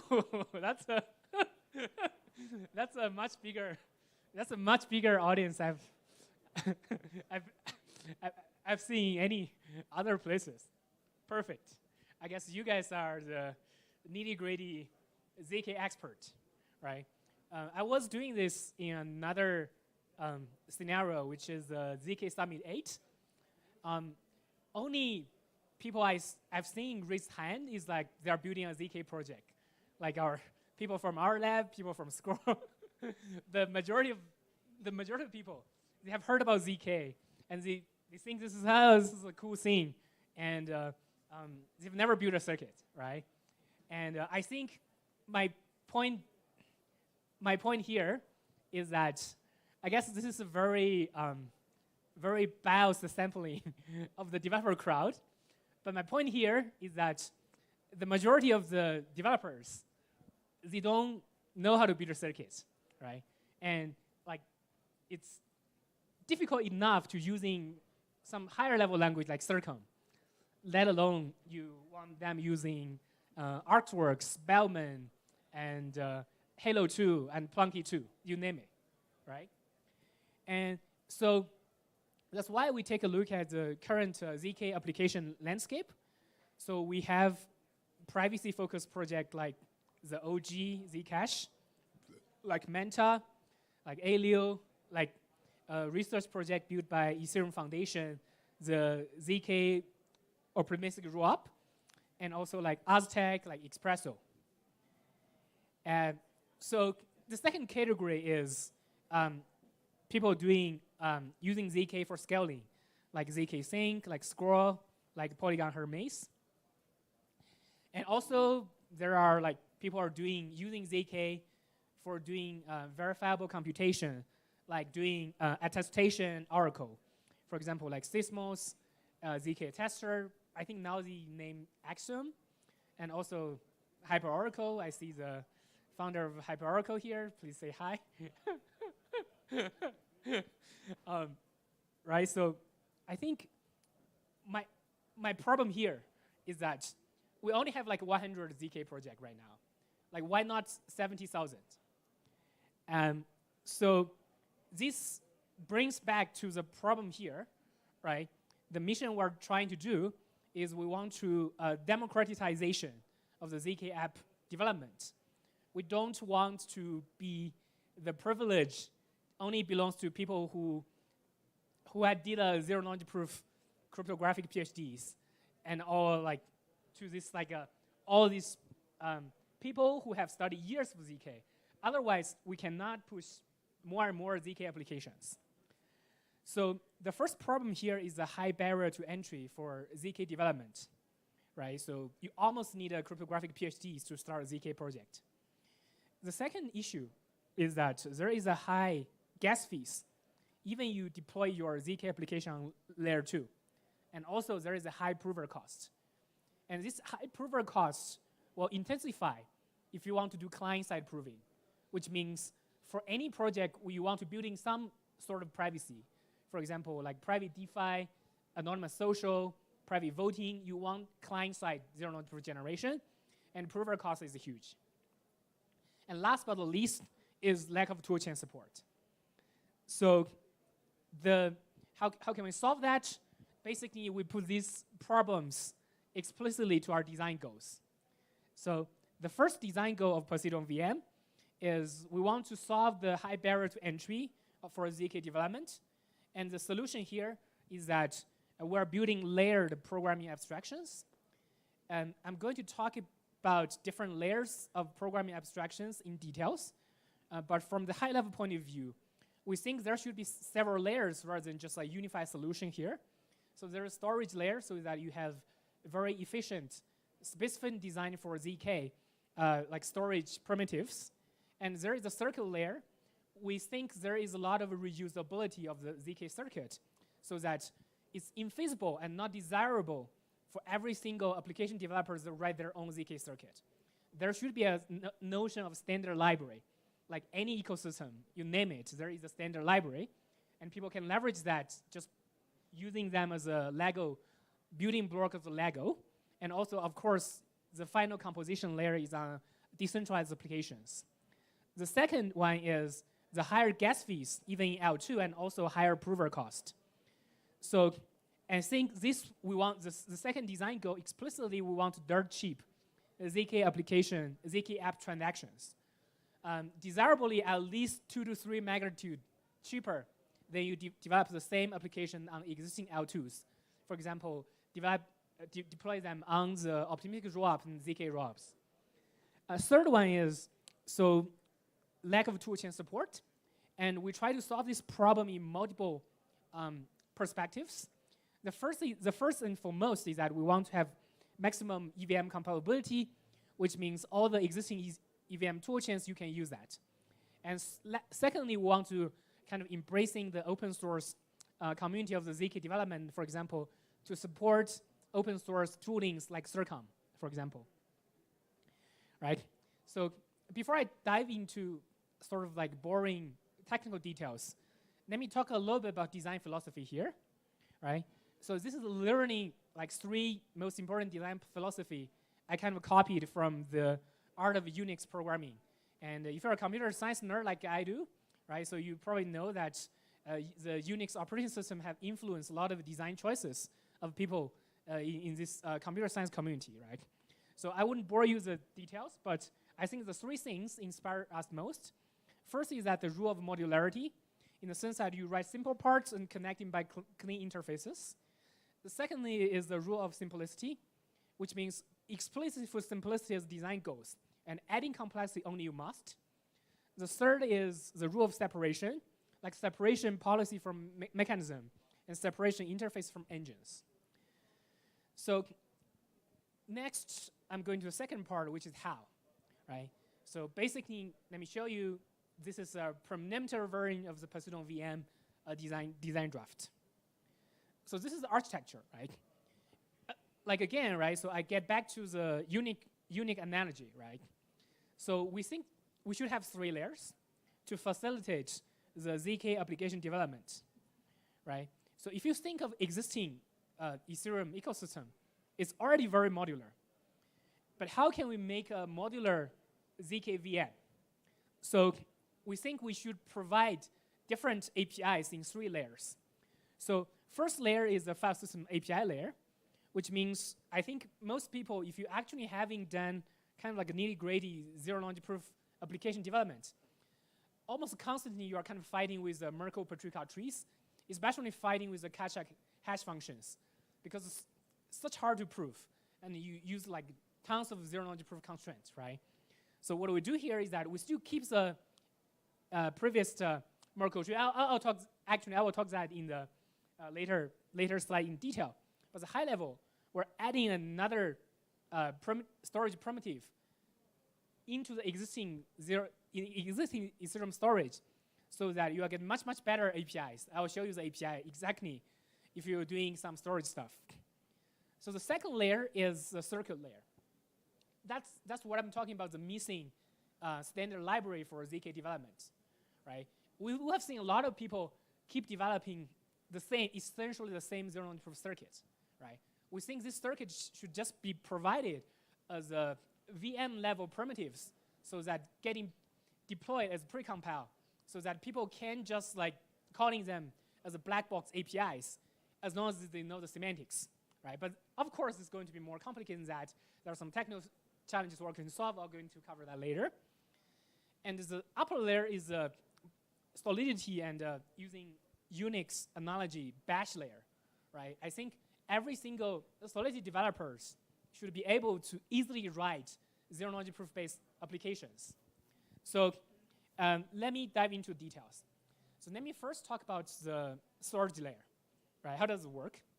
So this is a storage interfaces we're providing here. We call it elastic anonymity set, right? So this is actually, we kind of back to the drawing board to think, what is the common interfaces any ZK developer want to use? So we think this is the most simple API you can provide and almost can be used in any ZK applications.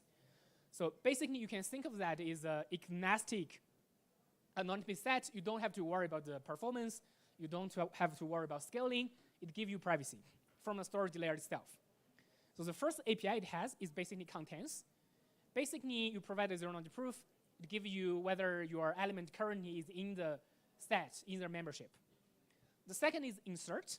Basically, you insert an element to the storage.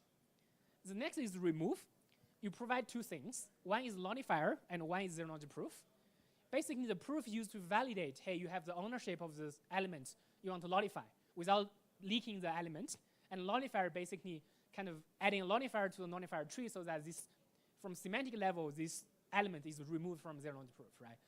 Thinking about the current zero-knowledge proof-based applications, like private voting, like anonymous social, like ZCash, all this, you can just like easily use these primitives to build your favorite ZK applications, right? So let me dive down one layer deeper to say how can we provide efficient implementation of the elastic anonymity set, right? Basically, what we did here is that, as I said before, we want to have a EVM compatibility, and still we want to add in a zero-knowledge proof friendly storage layer. So basically, we add a very specific Ethereum Merkle tree node. We add another tree, which is entirely Poseidon hash-based Merkle tree. And this is basically, and in this Merkle tree, it contains a various size of elastic anonymity set, right? And inside of each single elastic anonymity set, it's a set of sharded Merkle trees, and it can automatically grow. So basically, one developer pain point we're solving here is that we allow customized anonymity level. So basically, as a developer, you just give us like how big the anonymity set you want to have, right? And then you can grow the anonymity set whatever you want. It doesn't limit it to the anonymity guarantee, right? Basically, we decouple two things, right? So there is an anonymity guarantee, and there is the size of the overall anonymity set you have, right? So for example, you can have anonymity set with the anonymity guarantee 1,000, which means we provide you the anonymity guarantee of 1 in 1,000, but you can grow this anonymity set to like 10 million people. So this way is actually more efficient in the way that for the zero-knowledge proof Merkle tree circuit, you can build a smaller circuit just like because your like anonymity guarantee is like 1 in 1,000, right? I think this is a very good way of, and also to make it more appealing that as a platform builders, we handle that. You don't have to write this kind of like a super complicated like a Merkle tree sharding, automatic growth kind of like code yourself, right? So this is easy to use. And more concretely, if you compare with existing Ethereum Merkle Patrika tree with a Kasha cache, it will give you like 2000x faster, like in-circuit performance, right? So this is a huge thing. So that's a storage layer. I hope I convince you this is a nice design so that you can have a very cool storage primitive you can leverage. Then let me go to one layer above, which is circuit layer, right? This is basically, we call it a standard library layer, so that we have write a series of highly efficient circuit for you. You don't have to write your own circuit. So let's dive into this, right? So the first circuit we're writing is called ZK asset. So this is as a programmable private asset. And we mean programmable in two senses, right? First is that this private asset can interact with existing smart contract, which is kind of a public executed smart contract. So that's one layer of programmable. The second layer of programmable is that this ZK asset circuit need to interact with other precompiled circuit we deploy, right? This is a two-layer of like a private asset, right? So let's talk about the first layer first, and you will see the second layer. Also, this is hugely inspired from the flag work developed by Wei Dai. I think Wei is sitting up here, and we actually borrow a lot of ideas from the flags paper. So, okay, let's talk about that. Right? How does ZK asset work? So, the precompile we're deploying here, we call the ZK asset shielded pool. In short, ZSP. Right? In this ZK asset shielded pool, you have 4 APIs basically. The first API we call deposit. Basically, you convert your public Ethereum asset into a UTXO, a private UTXO. The second primitive we call it transfer, which is you can transfer of your existing ZK asset to another ZK address. The third one is withdrawal, and basically you can convert your private asset back to public. What makes it different is the last one, is a call. Basically, you can wrap existing smart contract function calls on the private asset. With the only caveat is that the side effect of this private smart contract calls are only on the standard asset, for example, ERC20, ERC721, and ERC1155, right? So let's see how does it work. So to show you how that works, it doesn't hurt to go through normally how the shielded pool works, right? For example, in the above, I show you the ZCash style private transfer. So the whole idea here is that instead of using account model, we're actually using a UTXO model. And it's not like a Bitcoin UTXO, everything is public. It's actually private UTXO, which means the actual value of the coins are actually inside the commitment. So for example, you have 6 and 9 private coins, and you want to transfer it. What you do here is that you generate 2 new UTXOs, and still the value is private, and you private zero-knowledge proof to convince the ledger that you have the ownership of the previous private coins, and the newly generated private coins have the exactly same amount. Summation have the same amount of your source coins. So what do we do different here? Also partially inspired by the flag design is that we call it transparent UTXOs. We change the UTXO structure a little bit. Right? By a little bit, I means we add in private part that can be modifiable by the consensus. Right? Now the zero-knowledge proof are basically still the same thing, but the zero-knowledge proof but basically counting in both the private part and public part. And you might say, hey, like there is a public part. Why is it still private? Because there is a zero-knowledge proof. You still don't know which address is the sender and which address is the receiver. From the observer point of view, the people only knows A transactions with some of public part leak happens on-chain, right? You still have a very strong privacy guarantee. So how do we use the transparent UTXO model to wrap arbitrary smart contract calls in Ethereum? So here, let's say you have a, so here basically we develop a ZK asset router contract. It's a stateless contract as a delegation of your public account. So what you do here is that you're having your previous private assets in the shielded pool, right? You first do a transfer it to a transparent UTXO, which is still this UTXO owned by you, but the balance in the public part.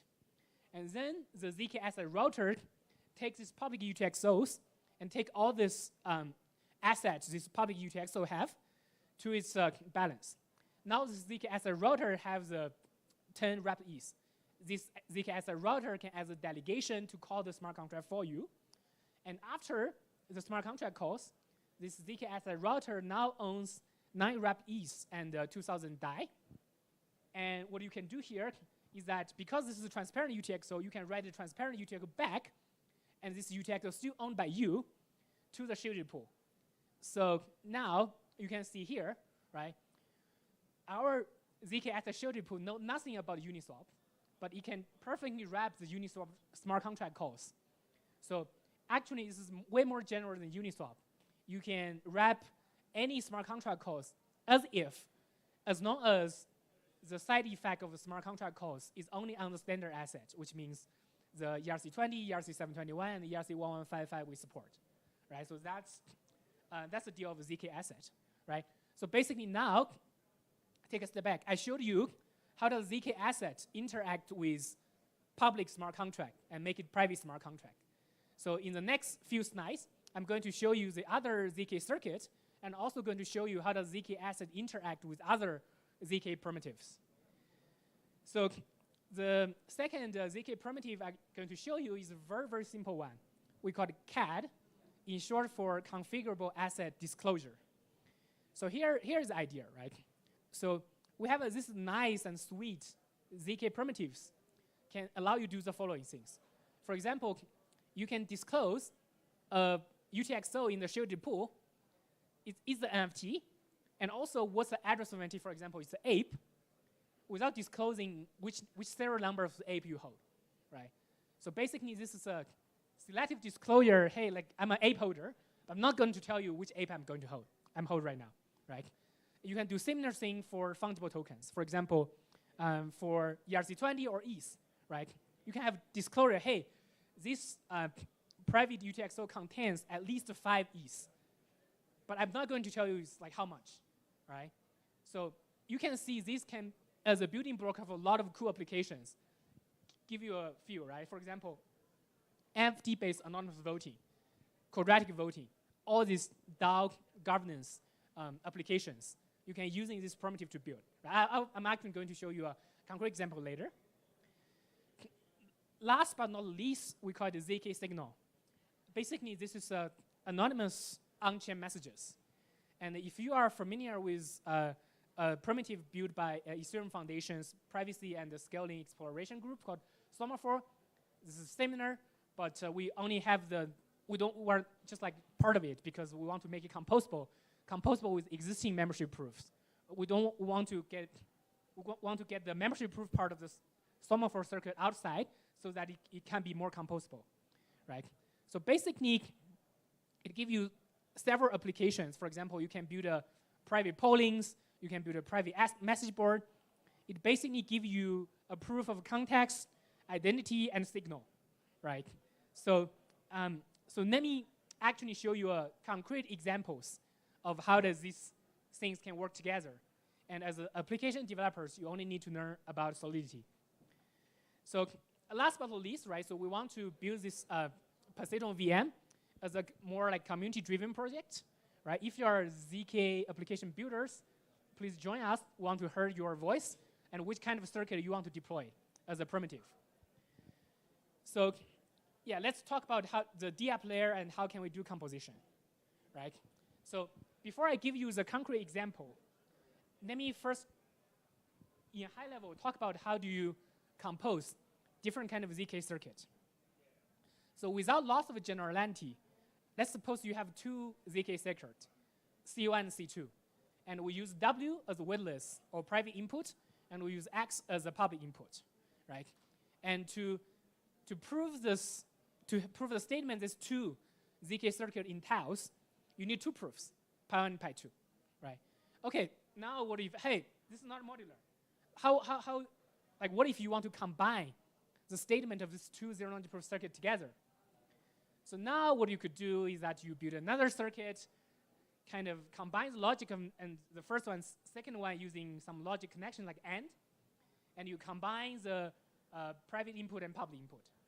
And you can see this is not modular because you could have many ZK circuits can combine, and you need to build a large circuit for each possible groupings of a circuit, right? So what is our solution to this, right?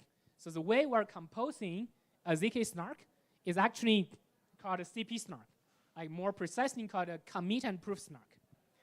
So idea here is that we slightly change the structure of the ZK circuit a little bit, right? So for example, for the ZK circuit, right, we extracted the part of the witnesses parts that's shared among, you can think of if you have data shared among different ZK circuits, we extract that out, right? We put it into separate places. And now we have, you can think of the first two, W and R, are composed with the witnesses, and last two, X and RC, is composed with a public input. And what is R? R is basically a random sample trapdoor, and RC is the re-randomized commitment using that trapdoor, and that's basically where the private data you want to communicate between different ZK circuits reside, right? Because it's first is sit inside of the commitment, so it's private, and second, all the different circuits are using the same randomized commitment as the public input, because that's the same. You can rest ensure this randomized commitment, which represents the same piece of data shared among different circuits. And last, as long as you are building circuit in this design pattern, all the circuit will compose with all the future circuit you are going to deploy here, right? So that's a high-level idea. And this is very, very simple and very powerful primitives to allow to bring the composability to the zero-knowledge proof of circuit work. And all the previous I showed you, the standard library ZK circuit we built, are using this design pattern so that not only they can compose with existing circuit we deploy, they can be composed with the future circuit we are going to deploy, right? So that's basically the idea here. And so let me show an example so that you kind of can connect the dot together, right? So let's say if you want to build Ape Fest 2023 location vote, and you just want to write down solidity. You don't know zero-knowledge proof at all, right? So here's you can do, right? Using our existing circuit, so you just need 3 lines of solidity, right? So first line is that, just remind you the first ZSP is the ZK asset shielded pool. You first have a membership proof. You prove you own this piece of asset that in this randomized commitment, right? People don't know which piece of asset you own, but that's just like hidden, right? The second is that you are using configurable asset disclosure to call the ETH and prove that the exactly same piece of asset you hold is the ape. You don't disclose which ape it is. Last but not least, you're using ZK signal to prove that you haven't voted in this specific vote before, and after you vote, you have voted, right? So you don't double vote, basically. And then after these 3 API calls to the existing circuit, you just increase the voting count, right? So you can see this is clearly very, very composable. It can be used in different various scenarios, just naming a few, right? Quadratic voting, anonymous messaging, anonymous social, and anonymous social reputation systems, and POAP, all the cool ZK applications nowadays people are building, right? We're actually seeing the majority of the ZK application people are building right now, people can only using Solidity in us to build that, and it's very composable. Okay, so that's basically how we composing, allow application developer composing circuits. And in the future, we are also enable other more advanced proof of composition using recursive snarks. We'll introduce that kind of next level composition in the later stage of development here. So I think that's about the Poseidon VM. I will quick get through the Poseidon VM trade-offs. I think it's actually very healthy to compare with how we are differ from existing solutions people having building right now, right? So right now, you basically have several options if you are building a zero-knowledge proof-based applications. You could build that. For example, you write some Solidity code, write some Sreeram code, deploy that in the existing Ethereum L2. Right? There are a lot of things you need to handle. Firstly, that it's not really optimal because the existing Ethereum L2s is not really designed for ZK applications. And secondly, you probably need to pay a huge amount of gas fees, even on L2. There are many things you have to worry, and you don't have the wallet SDKs, so you have to write your own zero-knowledge proof generation code in the wallet or in the DApp you are using, right? This is actually not a very good developer experiences. And second way is that you can build on the alternative L1s like Alien and Mina. So they actually support a very nice proof aggregation, and also they have their own kind of a ZK programming language, for example, like TypeScript-based Snarky.js or Neo. But the problem here is that that's an entire new ecosystem, and also it's not that easy actually for the normal developer to learn new purely like ZK programming languages. So of course, we think our approach makes a lot of sense given the practical constraint here, right? Basically, for our on-chain execution, we support both public execution, which is EVM, also using this ZK pre-compiles. And for composition, we support EVM on the surface level and re-randomize the commitment on the circuit level and the proof aggregation in the future. And for the programming model, right? So despite we are also Solidity, but we're actually very different than the existing L1, L2s in the sense that most cases users just need to write Solidity. And we also have wallet SDKs so that you don't have to worry about the proof generation code from the wallet as well. And also, if you are advanced developers, you can write your own Sreeram circuit and deploy on us. And if you are following the same design patterns of the re-randomized commitment, and your Sreeram customized circuit can interact with existing circuit, that's like will create a network effect of the zero-knowledge proof, the ZK app developer ecosystem. And I think that's all. And just like I want to conclude. So today I presented Poseidon VM, and this is a VM brings the next 70,000 ZK applications. And we basically want to make 3 points here. Want to have nailed programming abstractions for ZK app developers. Want to have a dirt cheap ZK application transactions, and we'll have the maximum EVM compatibility.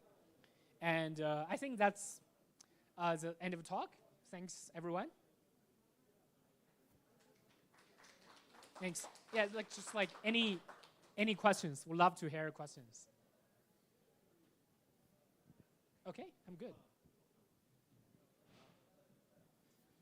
Just interested, like when you are when you're for these ZK assets, an interaction with the dApps there. So and your goal to minimize the the transaction costs. So yeah, how does it work in this particular example, and like what gas is consumed, and kind of what's at which steps? So for this particular example, right? So I think there are two costs incurs, right? So first, thinking of Poseidon VM deploy as the Ethereum L2. So first is there's the call data cost. So because we're using Gross 16, that's the most compact zero-knowledge proof you can have. Each ZK proof is about 196 bytes, which is like 200 bytes. It's not that large per se, right? So you do has a little bit L1 call data cost. The cost will getting reduced if their proto-dank sharding is merged, but it's tolerable. And for L2, because we are L2, the computation cost is almost for free, right? So, and also because this is a very highly optimized circuit, in the sense that the prover speed is very fast. Our current benchmark is that you only need 2 seconds to generate the proof.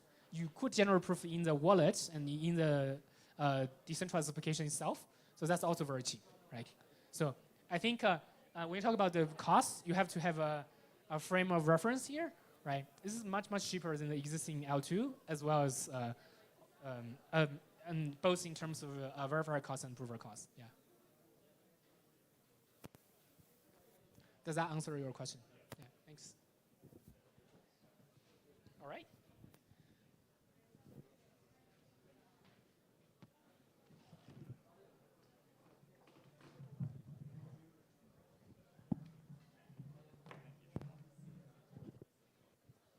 All right, thank you, Shumo.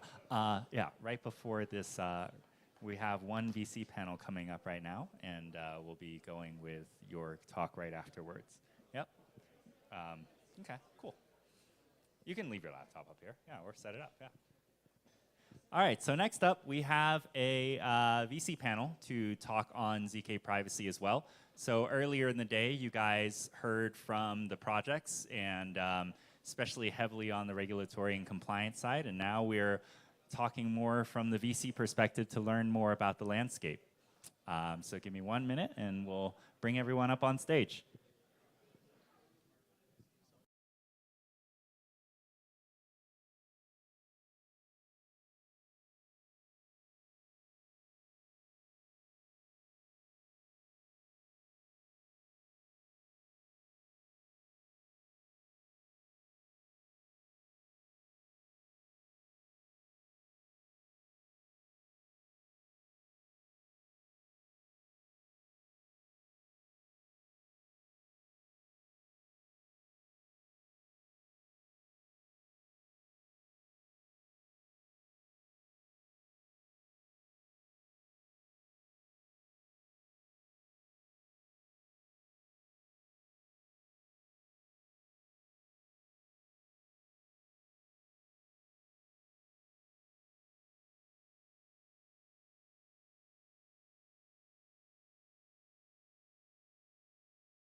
Out, you know, the project space, thinking about privacy, and especially kind of heavy on the like regulatory and compliance side, and like what each of the projects are thinking about.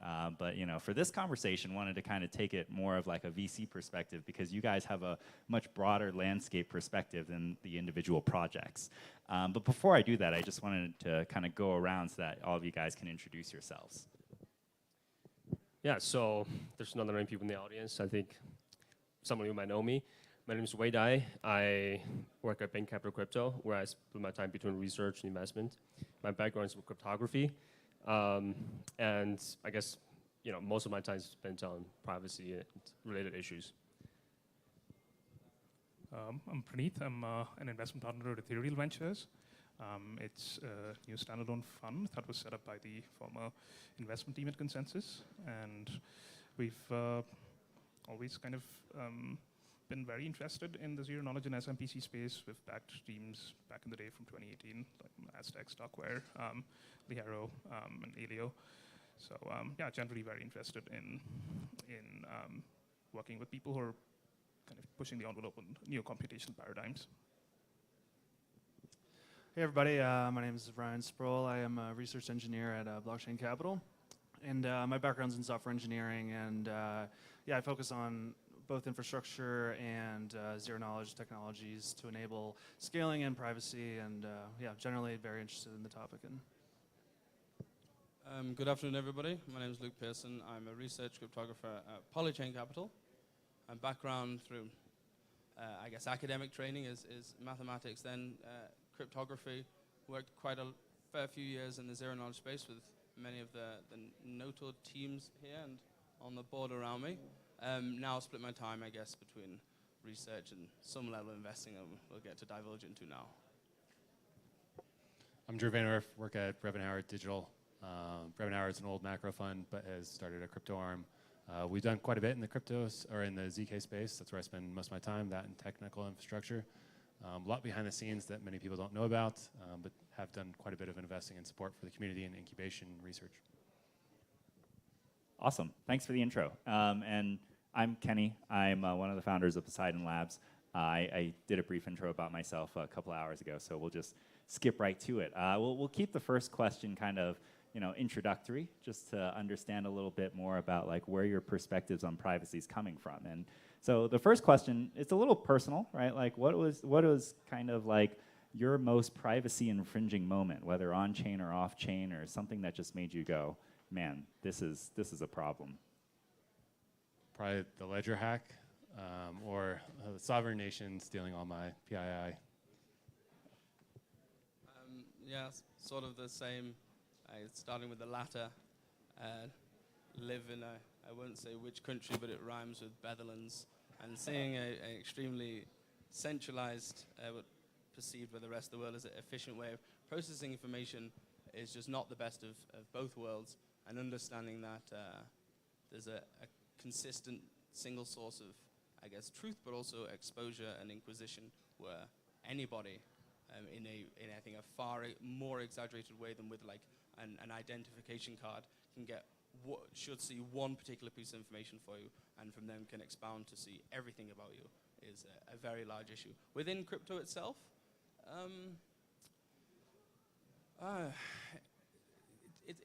it's almost like we should find synonyms for the word privacy when looking at what they are. Like if you take fundamentally what blockchains, what applications we have today, and look at how they're constructed, and then look at things in the Web 2, the existing world, call it what you will. There's so many areas where having this massive public ledger accessible by anybody for any, even just down to the bare bones of simple transactions on an Etherscan, is so fundamentally opposed or like orthogonal to how systems are supposed to go going forwards with respect to having any form of sovereignty. So I think it's seeing the shape of crypto and the kind of massive hole we have, the way blockchains are constructed, and yeah, realizing that it is privacy, but it's also a whole host of things I think we'll speak about far beyond just the word privacy. Yeah, and I think there's not necessarily one inciting incident of my experience with terrible privacy experience, but I come from some years working in the more surveillance capital side of things, and kind of got to see how the hot dogs were made for a few years. And I know blockchains in general have like a lot of room to grow. And as Luke was getting to, like just the fact that there's a giant public ledger with everything accessible to everyone on the globe, it's a very big problem that needs to be solved. And yeah, so that's something I care about. So having a pretty fun conversation with Sreeram today morning, and I think we were ultimately thinking about how privacy kind of really comes in many flavors in some sense. For instance, like my grandmother used to give me candies to basically find out who's new in this neighborhood, what kind of things they're earning, but like the level of loans that they've taken was a taboo. Like it was something that was not ever supposed to be mentioned. But I think like different communities kind of have different takes on what is important for them, what is meant to be confidential. So I think, yeah, we're generally very interested in the notion of parametric privacy and seeing how that could kind of come about. But I guess, I mean, for me, like one of the more troubling incidents that came about was essentially the takedown of like Silk Road. But it was not really like the users of Silk Road who were kind of facing a lot of heat, but it was actually like the purveyors, and essentially people who were running relays, people who were running infrastructure that were facilitating commerce, that were facing a lot of heat from governments. And it kind of made me think, I mean, you're doing a public good, but then I don't know, it's hard to kind of be in a position where you are running privacy, or you're basically enabling private commerce as a public good, but then you're kind of being taken down for it. So. Yeah, so for me, there's not a single event that make me realize privacy is really important in general.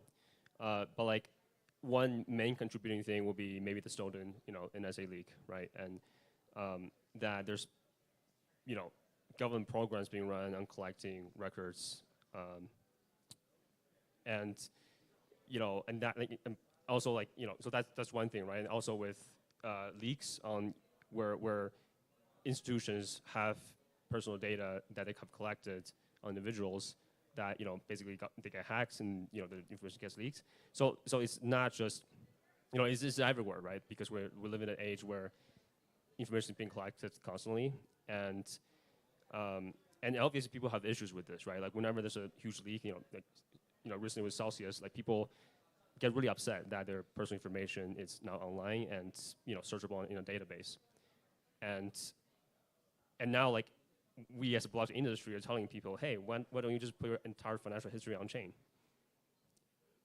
If we want blockchain to be mainstream, privacy is one of the key issues we need to solve.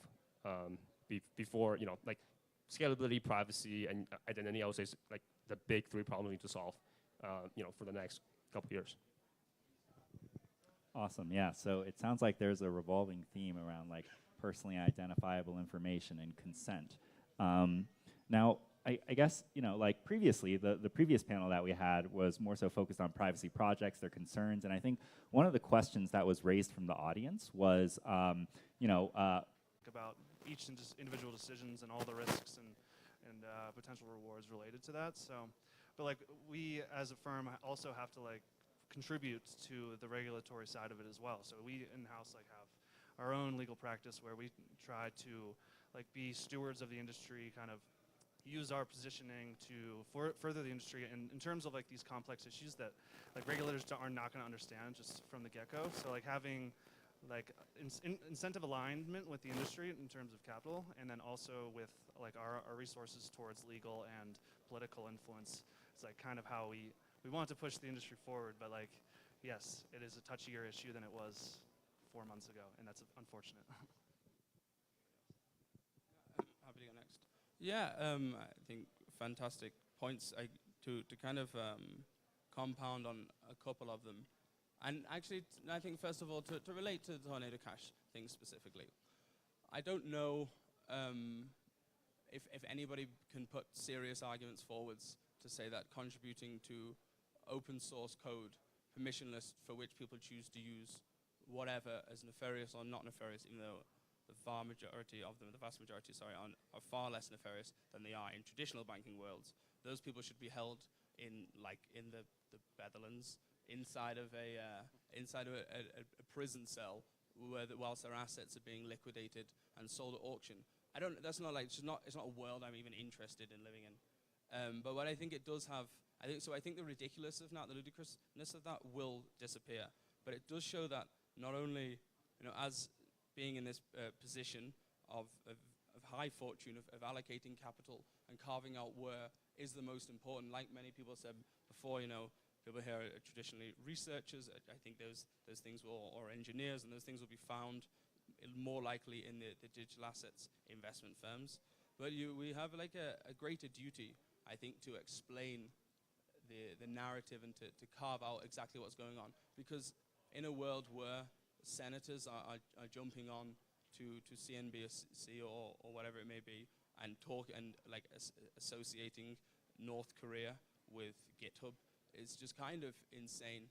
And it's so dangerous, not only like for us and this community, but honestly for them in the long term, in terms of the competitors on a nation state scale are going to think that's ridiculous. So I think education's important. I have in-house legal teams.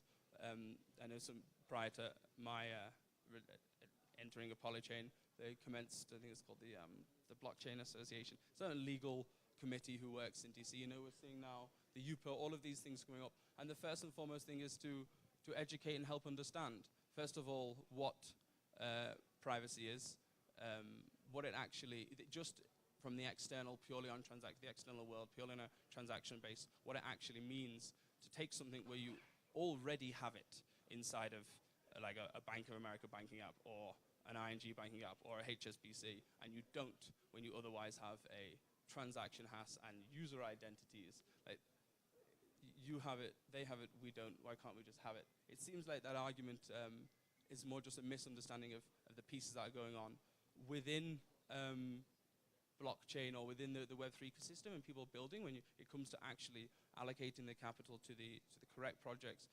pushing particular designs in the correct space such that they do assimilate well with what's going to be very obvious privacy needs for different features going forward, such that they can, eventually work and be taxing systems or have serious NFTs without sort of doxing.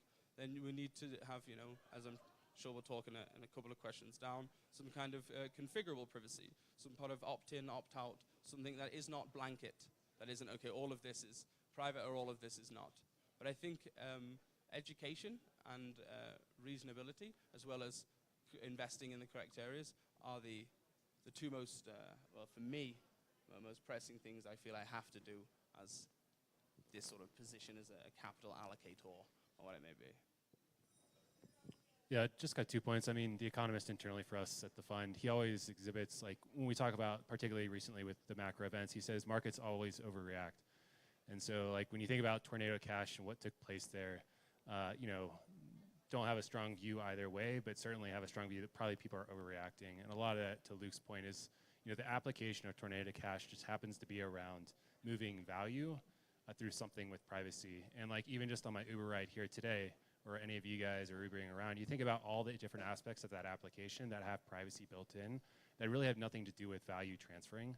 And so when we think about investing, like right now, a lot of the applications that are built in blockchain have to do with financial primitives, but a lot of things hopefully that are coming tomorrow and the next day have nothing to do with that. And so like privacy is incredibly important for those things to thrive.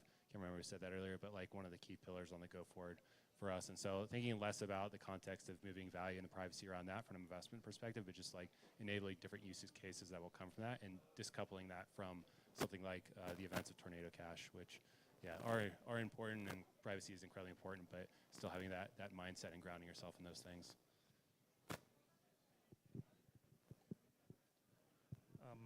I think related to the previous panel, John from Aztec was making a case around adverse selection.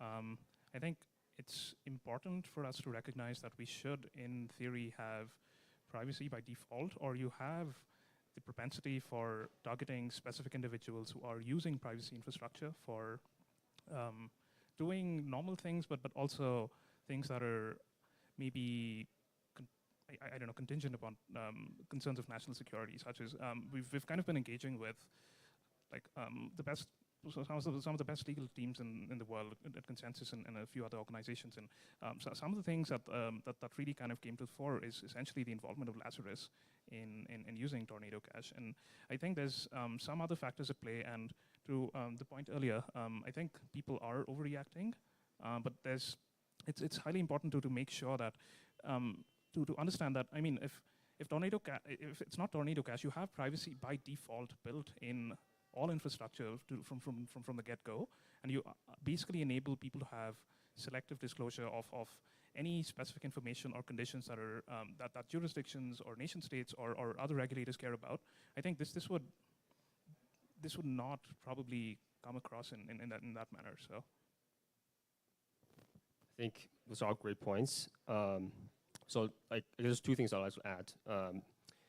So for the space, if we don't have privacy solutions in the coming years, I don't think, you know, blockchains will go mainstream. So we have to have this, you know. So as, you know, investors in the space, we definitely are still interested in, you know, deploying capital to privacy projects. That being said, in the short term, you know, there's regulatory uncertainty. So, you know, there's just more scrutiny that we'll have to, you know, put onto the privacy projects. Mostly around, you know, so if you open it up, right, what is privacy? You know, it's actually really hard to define what privacy is. And the best definition, like I've heard, is that privacy is, you know, appropriate flow of information, right? Like, how do you define appropriate flow? Well, it's like a social consensus on what is appropriate, you know, for information, like, you know, for someone's information to go to another party, right? And we had to first form the social consensus around that. And currently we don't have that social consensus on financial information. You know, I think there's people on both sides thinking, you know, we should have full sovereignty of our financial information. And on the other side, you know, governments want to track illicit activities. So there's a true contention that, like, you know, we don't have certainty over on which side the debate is going to go. So I think builders should be open to the fact that we may have to build protocols in the middle of the spectrum where we build compliance mechanisms into, you know, the smart contract backends. You know, I'm not saying that is what you should do right now, you know, but, you know, there is this whole spectrum of solutions. And, you know, I think as, you know, privacy advocates, we should be advocating for appropriate flow, but not be privacy maxis, meaning, like, you know, there should be, like, basically no control that anyone should have our information, right?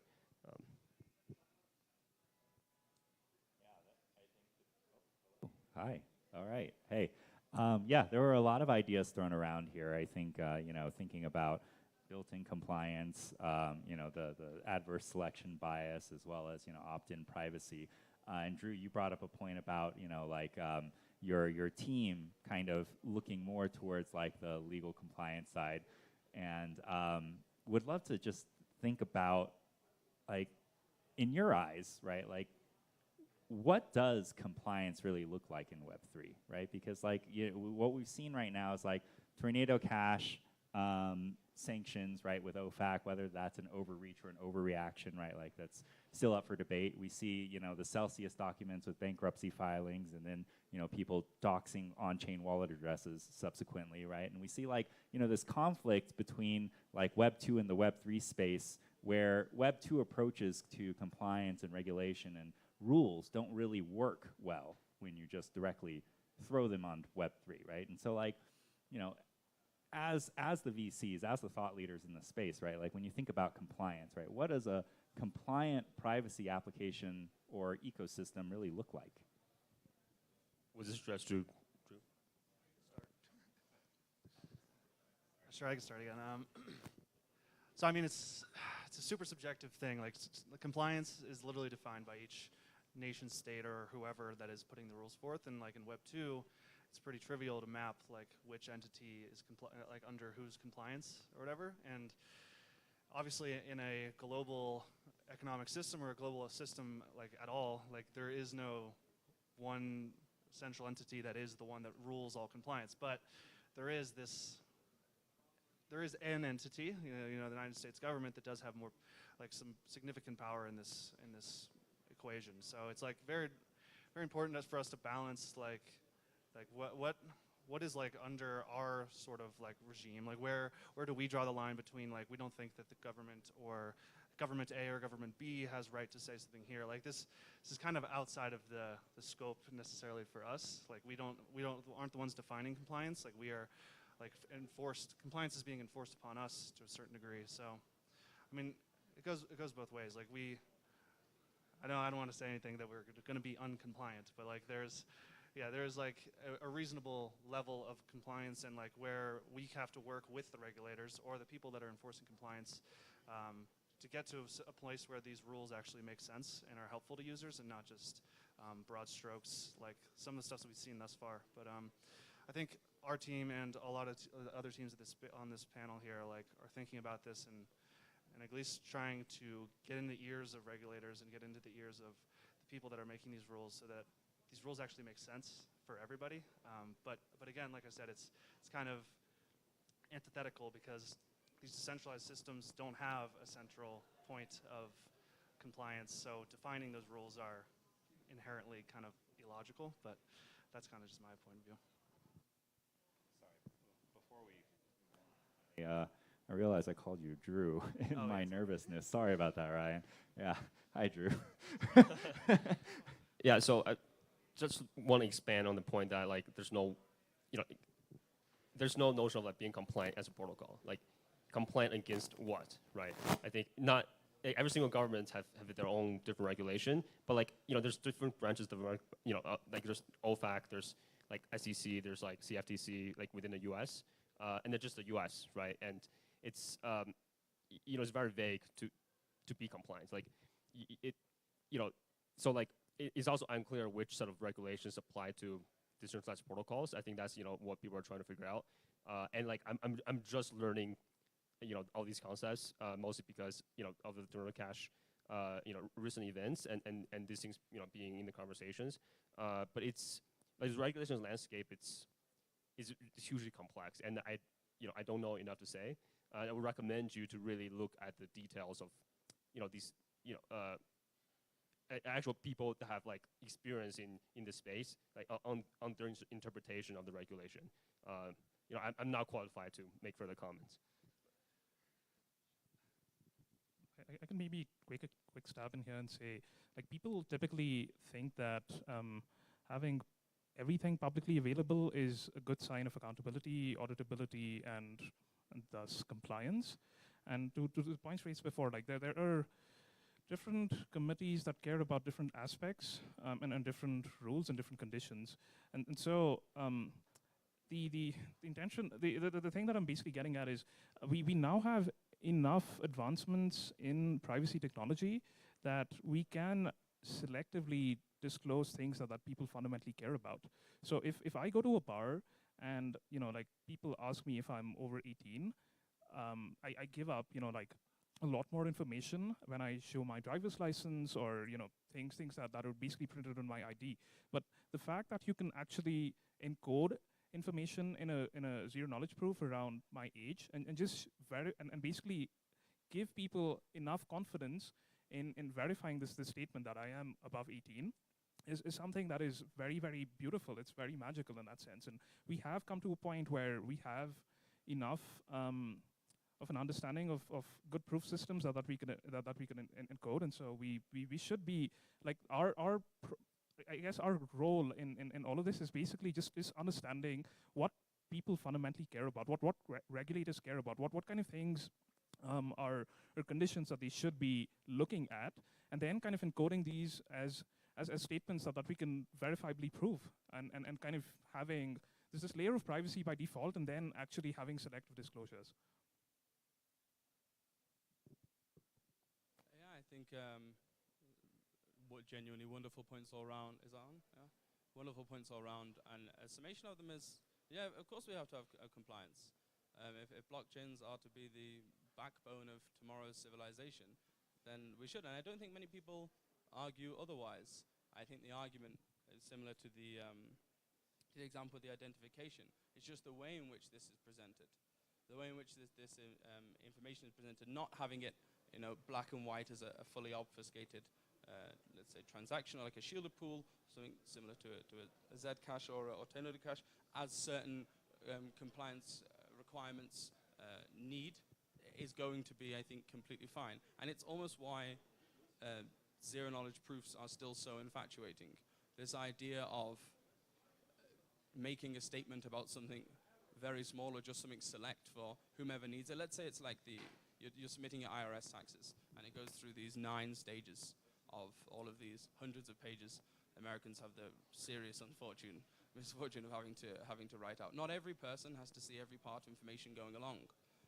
There should, of course, be iterations behind if you attempt to be fraudulent, to go further and further, and there has to be a process for that to go through. But on the surface, on the outside, having the ability to just make statements to different parts and not disclose all this information in, I think, what are still now quite trivial circuits to be designed, I think is completely fine, and people don't argue otherwise on the compliance side. So having that on-chain, off-chain, I think is perfectly. Maybe with the on-chain issue, publishing some of this data can be a small issue, but if it can be just some attesting from something off-chain, then I don't think many people will have an issue with making that. This idea of creating a game or instantiating the rules of a game where everybody has to play by the rules is going to be so much more comforting for so many more people in society.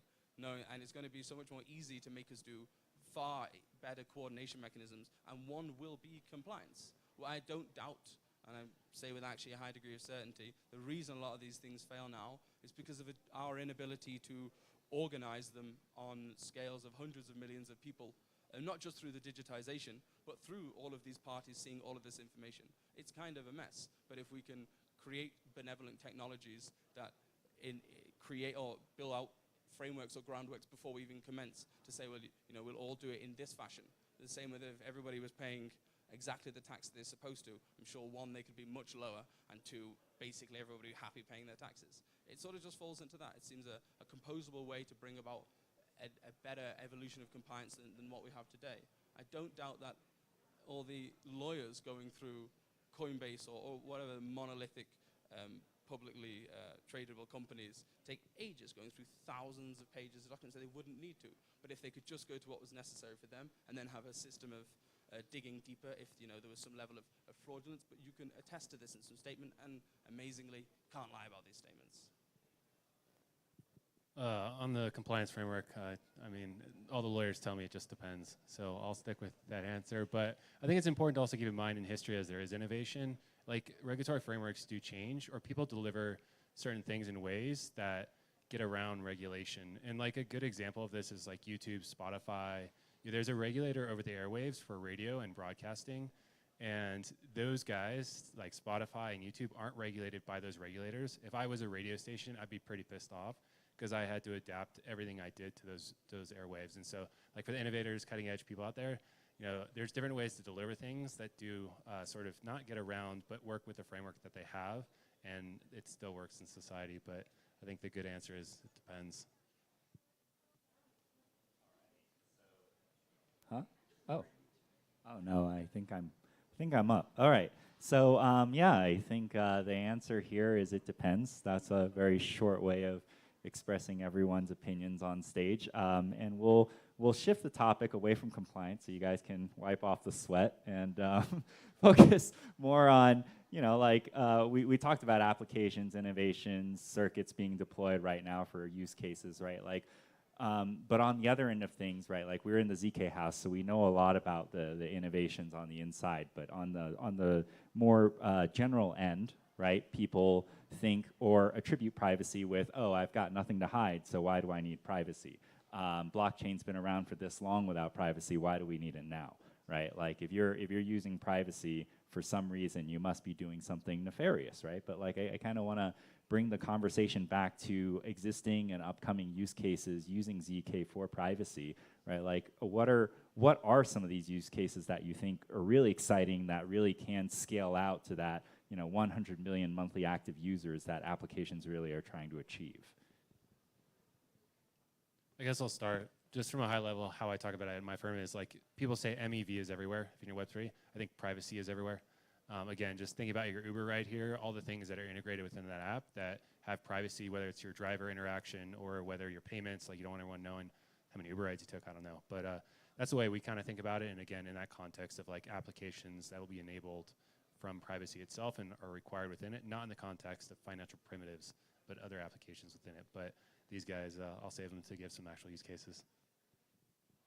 And I find this, there's some use cases I'll say, and I'll say them just after this adjunct in a second, but it's not dissimilar to kind of the ZK for scalability. There are a lot of very exciting things, predictably, that will come once we have this platform. Like if you're spending time searching for or trying to come up with and create new private applications or just new applications in general, and the parameters you have are this giant public blockchain, then you can't think of certain use cases. You definitely can't think of too many innovative ones that can, I think, capitalize on what blockchain brings, but also advance on like what previous Web 2 does. But things that we kind of already have in blockchain, when you speak about the like why do I care? I have nothing to hide.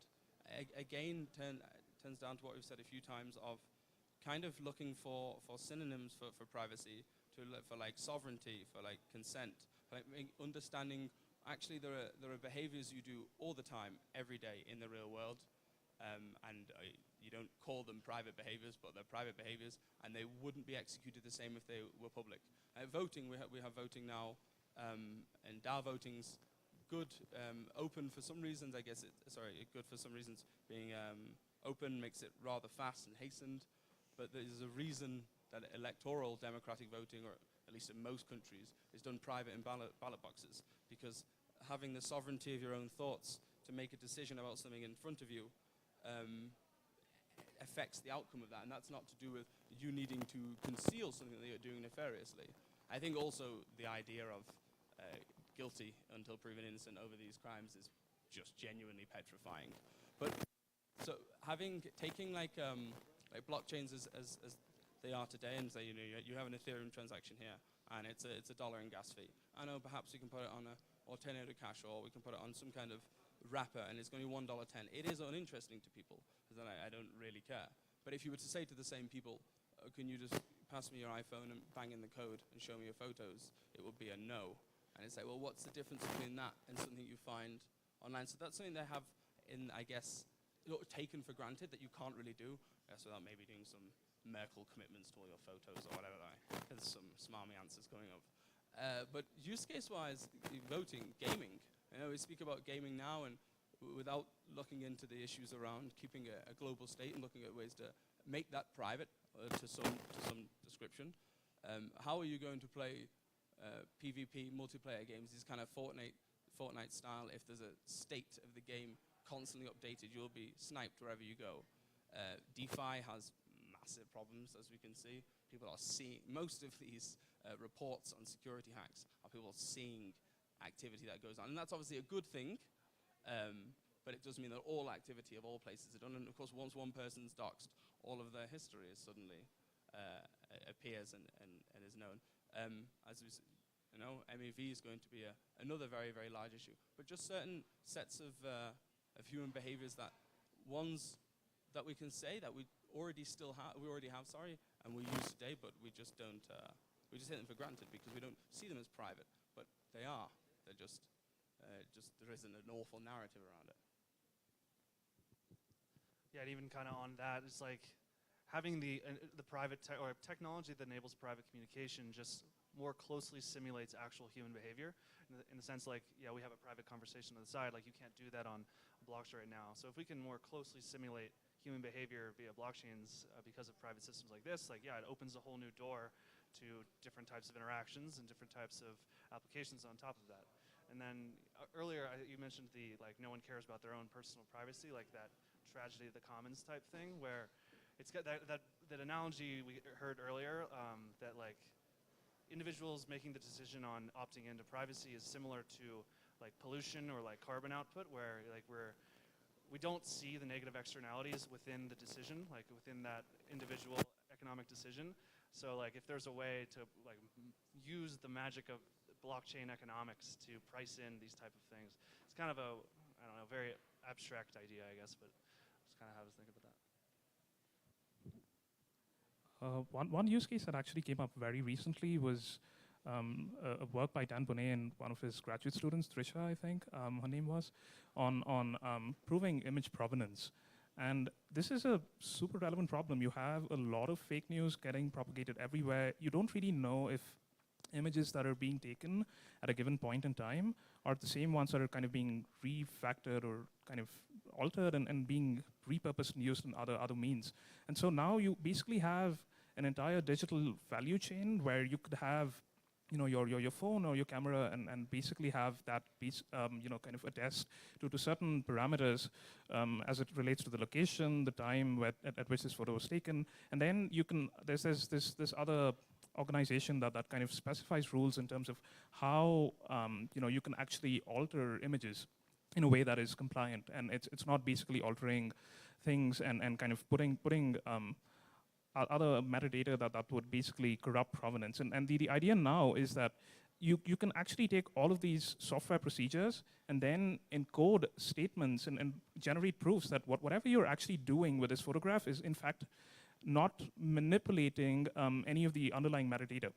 And this could, you know, and this could involve so many things. You know, you could basically say that this particular photo was taken in a specific date range. Maybe there was some sensitive information in this photo that had to be cropped, but you could basically make an attestation that, you know, I did this cropping in a way that was actually good. I'm not basically reconfiguring things and basically making things appear in a way that they're not meant to appear. And so, like, this is awesome. And in some way, shape, and sense, the more you think about digital value chains and the more you think about, like, computational procedures that could be converted into, like proofs that anyone could generally verify. And blockchains are amazing at doing trustless verification. That's what blockchains are really meant to do. And once you basically have zero-knowledge proofs that could do this is amazing. And so, I mean, yeah, that's, but yeah, fundamentally, I mean, I do believe privacy is and we all kind of believe that privacy is a fundamental human right. I do not want other people to know, like, specific things about the way I live, and that's very naturally human. A question on your example on the image thing. That's not privacy, right? That's more like integrity of data, verifiability.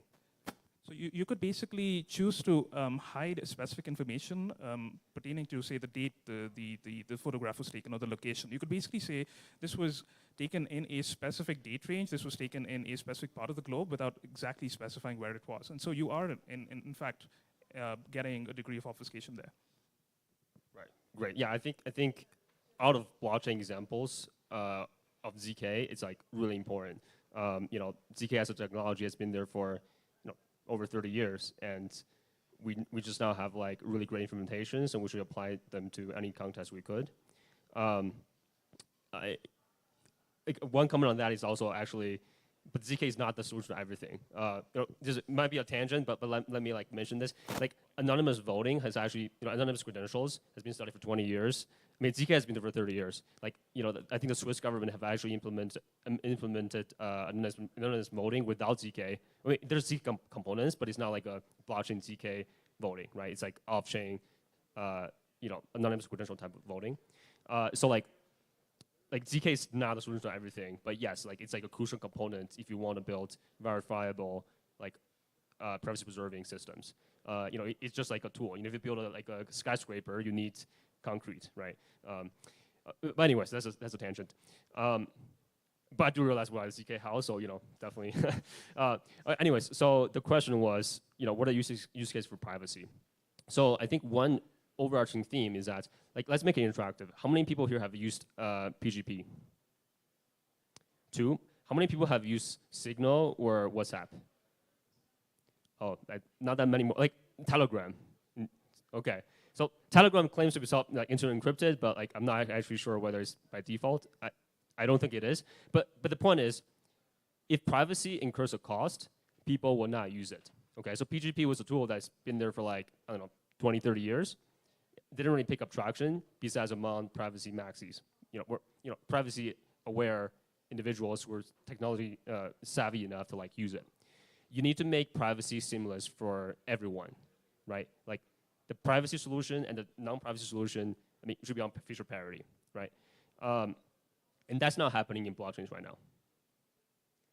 So that needs to happen before, we can see wide-scale adoption of blockchain privacy-preserving technologies. You should be able to like use something like MetaMask, but like with privacy. You can use any app, right? Like that should exist.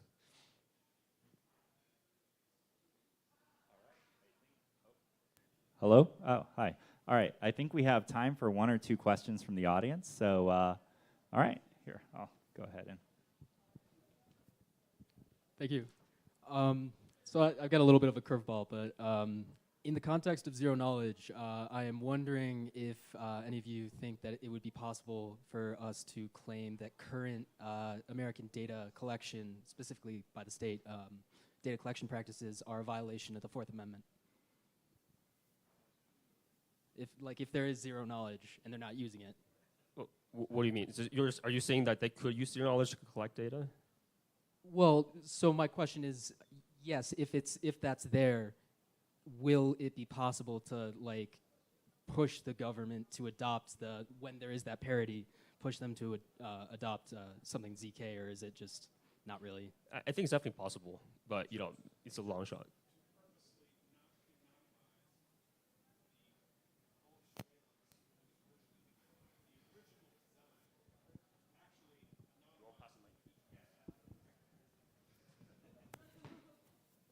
The original design actually anonymized, and then when it was actually put into practice after 9/11, they turned off that feature.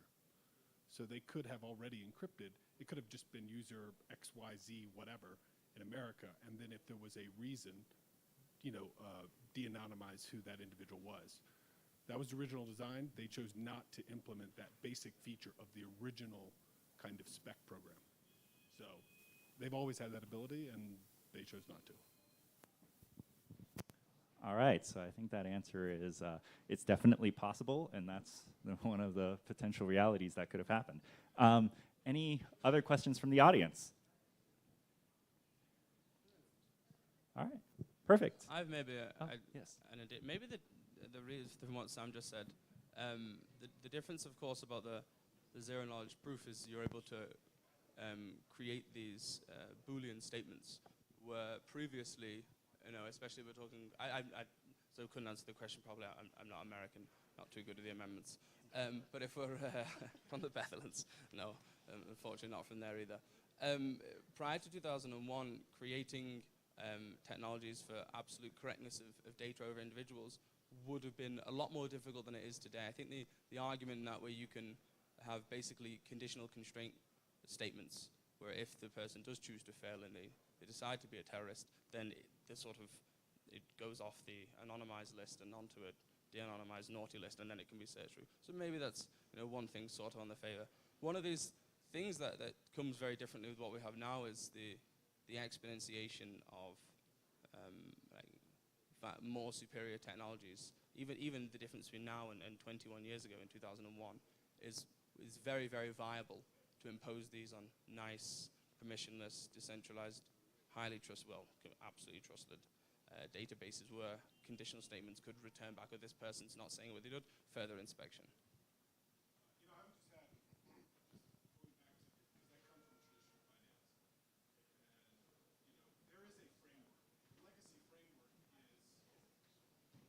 Framework in traditional finance, banks are held to, but real estate and art is not, is effectively periphery. When I take $1,000 out of the ATM in cash, there's no policeman that follows me around to account for every dollar that I spend. We are allowing ourselves to be held to that in the blockchain world because it was enabled by default. And so now it's almost like we're fighting for the basic abilities we have in traditional finance, where the default framework is compliance at the periphery. That means that at the end of the year, if I'm not paying my taxes, the IRS can go and see I have X amount of money in my bank account, and where did this come from? I didn't claim to have paid taxes on that money, right? That is compliance at the periphery. That is the base default that I think US regulators have thought high level about applying to this space. I think where it changed, putting aside the open source aspect of Tornado Cash, but where it changed was that, and this was asked recently on one of the Zero Knowledge podcasts to a former FinCEN lawyer, was like, why didn't FinCEN or OFAC go to the OTC?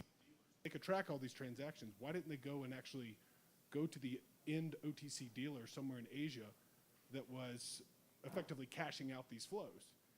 And his answer was, I don't know. It's a good question. I guess because it was easier just to, and it was a political expediency, and it provided, having also worked in politics, politicians, they like to be able to deliver on something. It was quick, it was easy, it delivered a press statement that, hey, we're cracking down.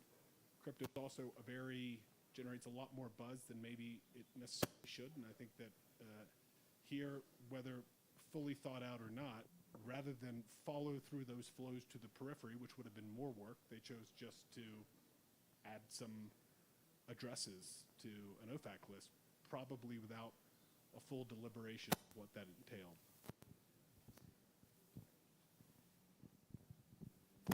Just a quick thing, yeah. I think, because we have this permissionless, you start with the Bitcoin, right? Like, we have a permissionless network, so therefore everything's public as ramification. It's interesting to think about what if actually it was ZCash that was first, that government didn't have this ability to publicly trace all crypto payments. Yeah, so we should.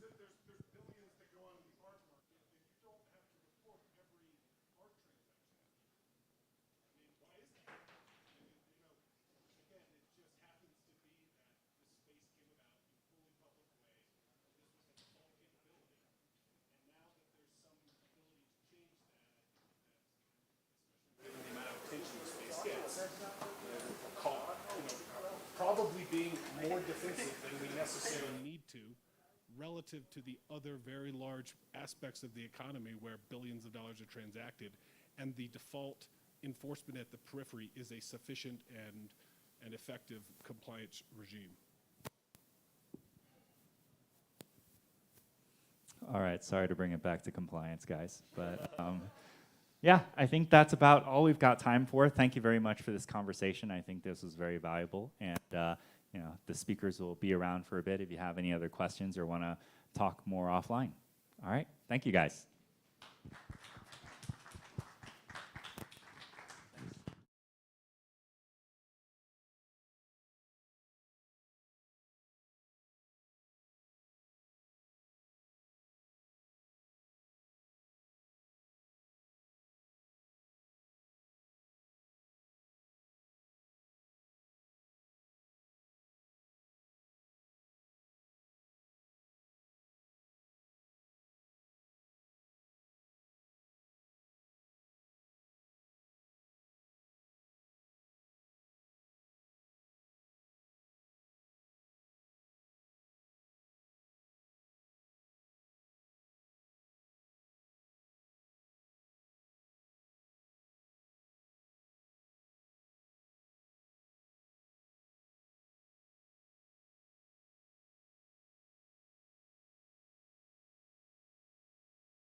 share with you some optimization techniques that we developed to speed up the Halo 2 proof using GPU.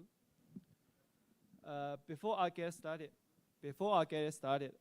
I want to give you a quick introduction to how the Halo 2 prover works. This is going to be a little bit technical.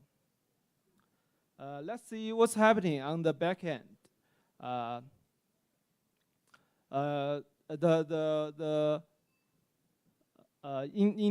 First of all, in circuit arithmetization, the application developer will write a circuit using the Planck arithmetization, which support customer gate constraints, lookup, argument, and permutation. Then the prover will translate the constraints into a relationship between polynomials. These polynomials are encoded from witnesses. Then, how do we prove these polynomial identities? First, we need to commit to these polynomials, and we need to open them at a random point, which is selected by the verifier. Then the problem verifying a large set of identities of large polynomials is reduced to the problem of verifying the relationship between identities of evaluations, because evaluations are small and easy to check. That's basically how Snack work. So, what is Planck arithmetization? That in Planck arithmetization, there are 4 different column types. There are advice columns, which are used to hold private input and witnesses. And there is the fixed columns, which are used to hold constants and fixed lookup table. And there is the instance columns, which are used to hold the public input, which is shared between the prover and the verifier. And last one is a selector. The selector is used to control whether a custom gate is enabled or not. Okay, there are three primitives that we can enforce on these columns, namely the customer gate constraint, the lookup argument, and the permutation argument. Okay, let's see what is the cost of adding a customer gate. Let's say if you want to require that A1 times A2 times A3 minus A2 next holds on the 6th row, then we first generate an identity which is of the form A1x times A2x times A3x minus A2 omega x. To know that this equation should only hold for the 6th row. So how do we do that? We add another column.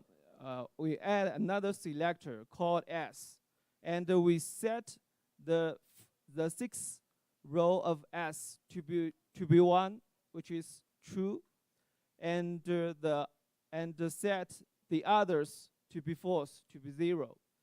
In this case, and we just multiply the polynomial identity we just generated by Sx. And it is, so if we have DG customer gate constraints, it will generate DG polynomial identities. So it is Okay, let's see what is the cost of adding a lookup. When we say A1, the column A1, when we say A1, lookup A1 in T1, we means that the values of A1 is included in T1. So how do we do that? How do we to prove that? First, we sort both columns into another two columns, namely A1, which we call them A1 prime and T1 prime. And the relationship between A1 and A1 prime, T1 and T1 prime is that the adjacent rows of A1 prime are either equal, or the row of A1 prime equals to T1 prime. So how can we prove that A1 prime is a permutation of A1 and T1 if T1 prime is a permutation of T1? So we can do that using this multi-set check. This multi-set check will generate two polynomial identities. As we just mentioned, we need to prove that this nice property of A1 prime and T1 prime, and we can prove that using these two polynomial identities. So to prove lookup argument, we need to add four polynomial identities, and we need to add 3 additional polynomials, which means if you have dt lookup arguments, then it will generate 3 times dt additional polynomials and 4 times dt polynomial identities. That's costly than the customer gate. Okay, having introduced the how the customer gate and the lookup argument work, we can now have the workflow of the interactive version of Halo 2 plus KZG proof system. We divide the workflow into 4 phases. The first phase is witness assignment, which means we assign values to cells in these advice columns. This process is quite costly for very large circuits. The reason it costs a lot of time is the witness assignment process is single-threaded in most cases. So if the circuit is very large, then we cannot took advantage of multi-threaded machine. After that, we need to pre-process each device column, which we mean we need to commit to this polynomial, and we need to get evaluation forms of them. In the phase 2, we prove the lookup argument. We constructed the permuted columns, which we mentioned,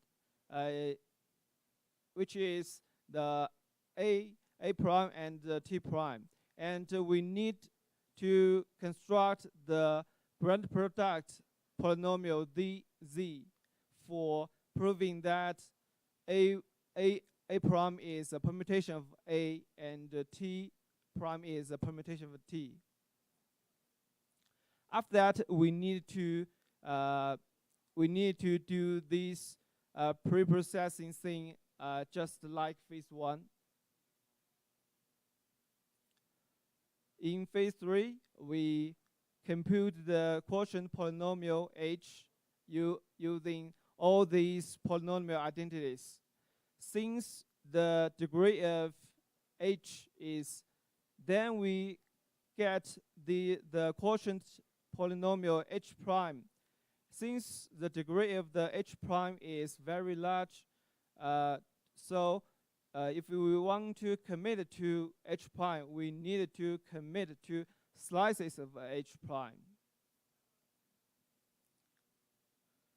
In phase 4, we evaluate the polynomials at random points and rotations.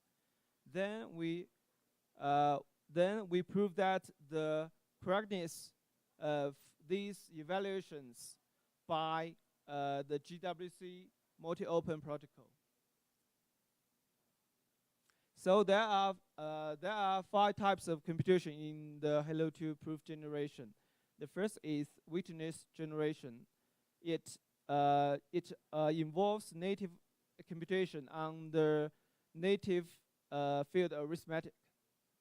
And the second and the fourth are quite familiar. The second is conversion between the coefficient form and the point value form of polynomial. Namely, we use FFT and inverse FFT. The first is we need to commit to polynomials. This is achieved by using MSM. Since we have customer gates, so we need to do polynomial multiplications and divisions. The fifth is open polynomial at random points. Here is the various computations that happen in each phase. In phase 1, it has witness generation, MSM, FFT, and inverse FFT. In phase 2, we need to construct the permuted columns and MSM inverse FFT. So, equivalent with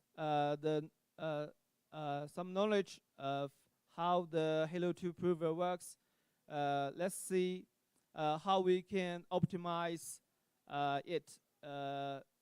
how we can optimize the prover in the scenario of zkEVM. In the zkEVM setting, we have a bunch of subcircuits, which we call them, which are EVM circuit, RAM circuit, and the storage circuit. The EVM circuit is used to prove that the execution trace of EVM is correct. And the RAM circuit is used to prove that the read-write of memory and the stack is correct. And the storage circuit is used to prove that the storage read and write are correct. There are some other circuits. So, once you have all these proofs of these subcircuits, you need to aggregate them into one proof using the aggregation circuit. Then the proof of the aggregation circuit is uploaded to the L1 as the block proof. Okay, there are 2 major types of circuits in zkEVM. Like I just said, the bundle of subcircuits, they have more customer gates and they have fewer rows. However, for the aggregation circuit, it has very few customer gates, but it has a lot of rows. Here is a concrete example of EVM circuit and the aggregation circuit. In the EVM circuit, it has about 116 columns, while there are only 23 columns in the aggregation circuit. And the EVM circuit has about 2,500 customer gates, while the aggregation circuit only has one customer gate. And the EVM circuit has much more lookup arguments than aggregation circuit. But aggregation circuit has much more rows than the EVM circuit. So before we show the optimization techniques, we'd like to share the benchmark that we made on AWS G5 12x large instance. It has, as you can see, to prove EVM circuit, which has 2 to the power of 18 rows, it need about 270 seconds. So what can we do? We can the first optimization tag is quite straightforward. We just move these familiar operations such as MSM and FFT onto GPU. This technique is very straightforward. And let's see how it works. It can reduce the first phase time from 71 seconds to about 5 seconds. And it can reduce the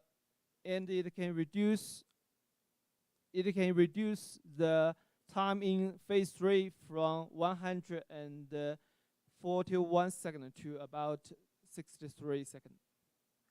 But that is not enough, as we can only get about 2.4 times faster. We should do better. So what can we do? As I just mentioned, the EVM circuit has a lot of customer gate, and to evaluate this customer gate, you need to do polynomial multiplication and divisions. And it is straightforward to see that the GPU is quite good at doing vector level arithmetic. So the second optimization tag is also straightforward. We compute the quotient polynomial in GPU, and it works pretty good. It can, as you can see here, it reduces the time spent in phase 3 from 63 seconds to about 29 seconds. And here we get the 3.5 times faster prover. Okay. However, the time spent in phase 2 is too much right now. It is the second largest time that we spent in all 4 phases. What can we do? And there is a very interesting observation that before we can do MSM and the inverse FT, we first need to construct the permitted columns. As you can see that when you are calculating these MSM and inverse FFT of the ICE lookup argument, we can construct the permitted columns of the next lookup argument. So we can spin the CPU up. So we can increase the utilization of CPU.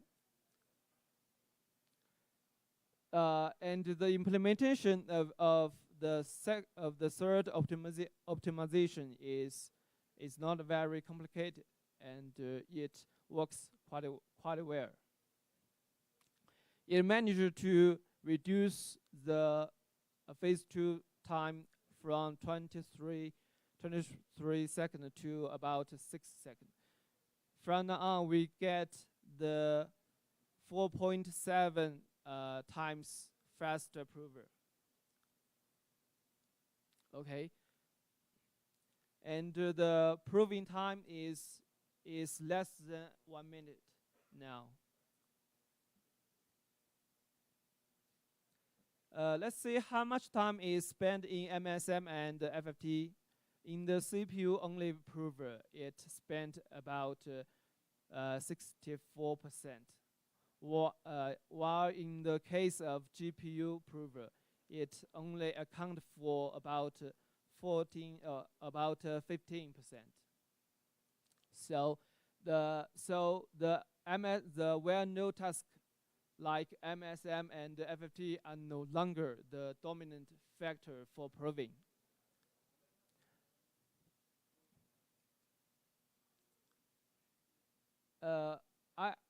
In the case of aggregation circuit, the percentage of MSM and FFT is only 40%. And as you can see, in the aggregation circuit spend a lot of time in phase 1. As I just said, aggregation circuit is very large, so the witness assignment took too long time because it is single-threaded right now. And there are 3 takeaways. The first is FFT and MSM are still dominating if you don't have FFT and MSM GPU kernels. The witness generation becomes the main bottleneck for very large circuits. The proof generation bottleneck shifts in different circuits. In aggregation circuit, more rows lead to higher cost for large FFTs. In EVM circuit, more custom gate lead to more polynomial multiplications. So we need to tune the performance for different circuit layout. And that's all. Thank you.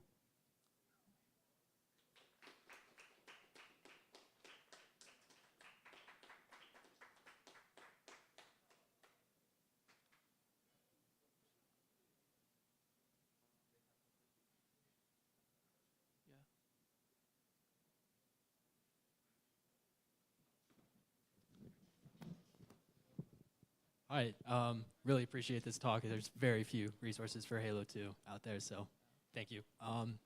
So you mentioned the single-threaded witness assignment. Is that just a tech debt thing, and eventually that's something that is going to be gotten around to, or is there sort of like technical barriers to implementing it? First of all, it is because the current API in Halo 2, you cannot do multi-threading circuit synthesize. The API is single-threaded. If you want to do multi-threading, you might need to do some unsafe code to do that. I see. Yeah.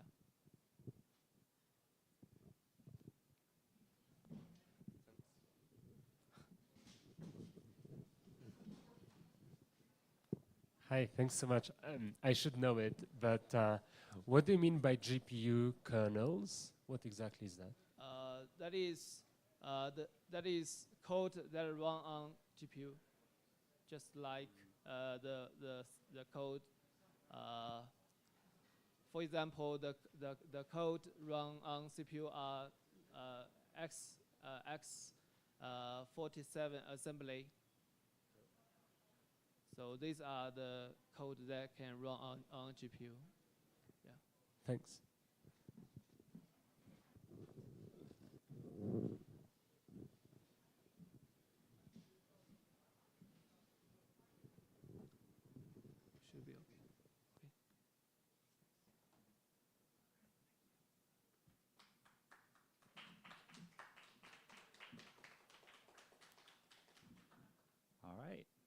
starting to get chilly. Next up, we have Sreeram from EigenLayer.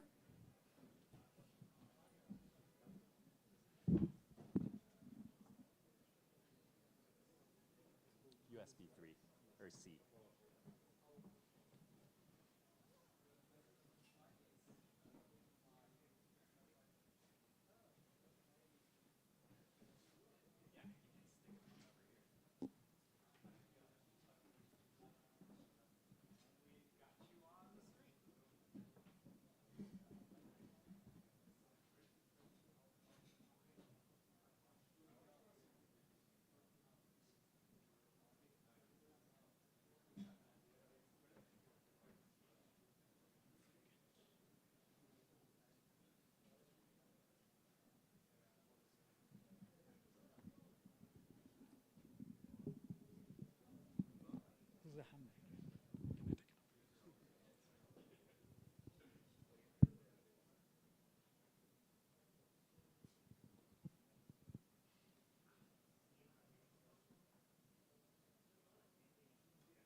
Good evening, everybody.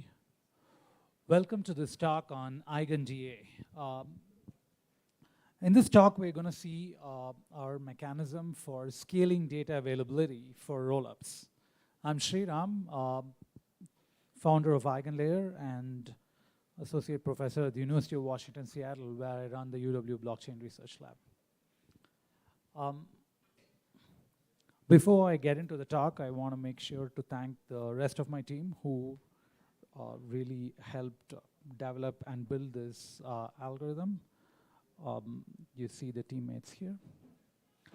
All right. What is the problem we're talking about today? If you look at the core scaling problem of blockchain, it's the following. So you have a bunch of nodes, and these nodes want to verify whether data is executed correctly. And you can think of it like there is a special node called as a proposer, which is making the blocks. And these other nodes want to validate whether these blocks were made correctly or not. And so what happens normally is in any blockchain, the proposer executes all the transactions and sends it to all the other nodes, which validate all these transactions. So these are validator nodes. And the problem is every node needs to download all the data, store all the data, execute all the data, and hold all the state. So this is the complexity of scaling blockchains. So there are these 4 resources: computation, memory, networking, and historical storage. And the big thing that ZK systems do is they scale computation and memory. So what is happening in a ZK system is block proposers propose the data, and when they propose the data, they also attach a short proof that the data is correctly executed. The other nodes in the network don't now have to re-execute the data. They only need to verify the short proofs. So this is a massive scaling in both memory and computation. Every node doesn't need to store all the data in their RAM, as well as every node doesn't need to execute the data fully. So that's the main thing that ZK systems do, is they scale computation and memory. However, even if you're building a ZK system, you need to make sure that the block that you're actually proposing as a proposer is available. And why is this important? Because once that proposer goes offline or doesn't want to continue proposing new blocks, we need to make sure that the rest of the network has data to actually continue the blockchain. So data availability is the idea that we need to make sure that the data that the proposer is making ZK proofs out of is actually available. And you can think of this as proof of publication. We want to ensure that the data has been published in the network. You want to do this with very high security. Why? Because if the data becomes unavailable, then nobody is able to continue on making blocks in the blockchain, and you're taking a trust assumption on the proposer, which may violate it. Okay, so one way to think about it is so the rollups need to publish the data. This leads to a cost problem for the rollups. Because right now what happens is the rollups take the data and then they publish it as call data into a core blockchain like Ethereum. You publish this data as unexecuted transactions in the native DA layer. And if you look at rollups today, the predominant cost of running a rollup is actually publishing data, the data availability cost. And you also publish, the fraud proof or a validity proof. In the ZK case, it's a validity proof.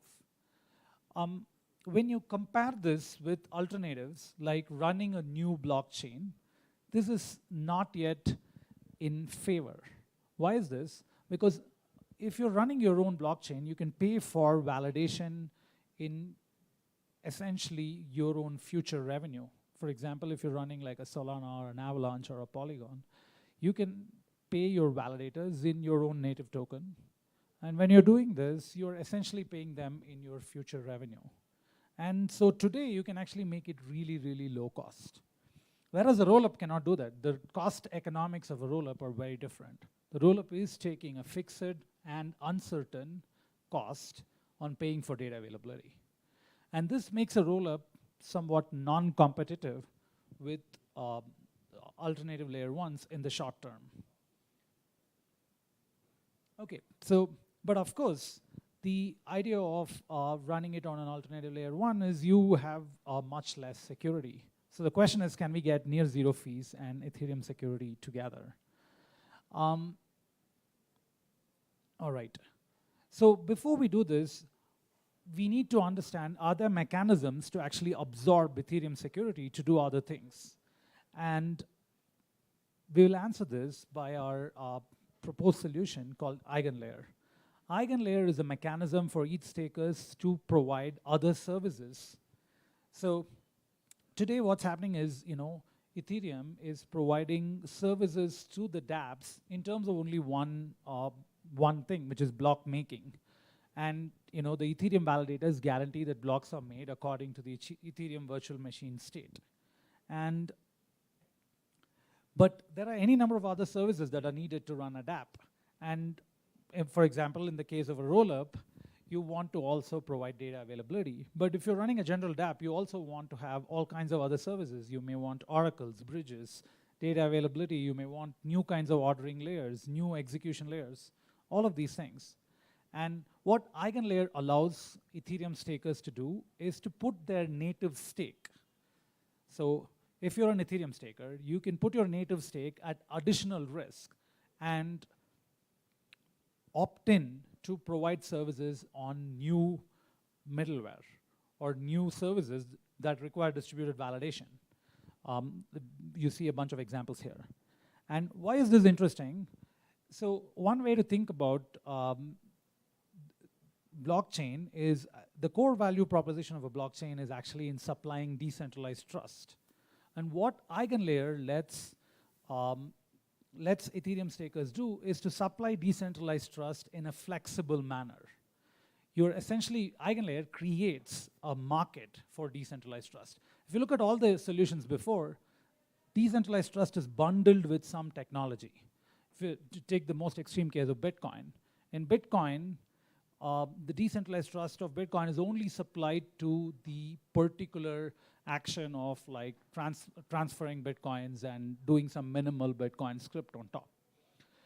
If you take Ethereum, Ethereum supplies decentralized trust more flexibly. It's able to let anybody build applications on top, but only when complying to this Ethereum virtual machine.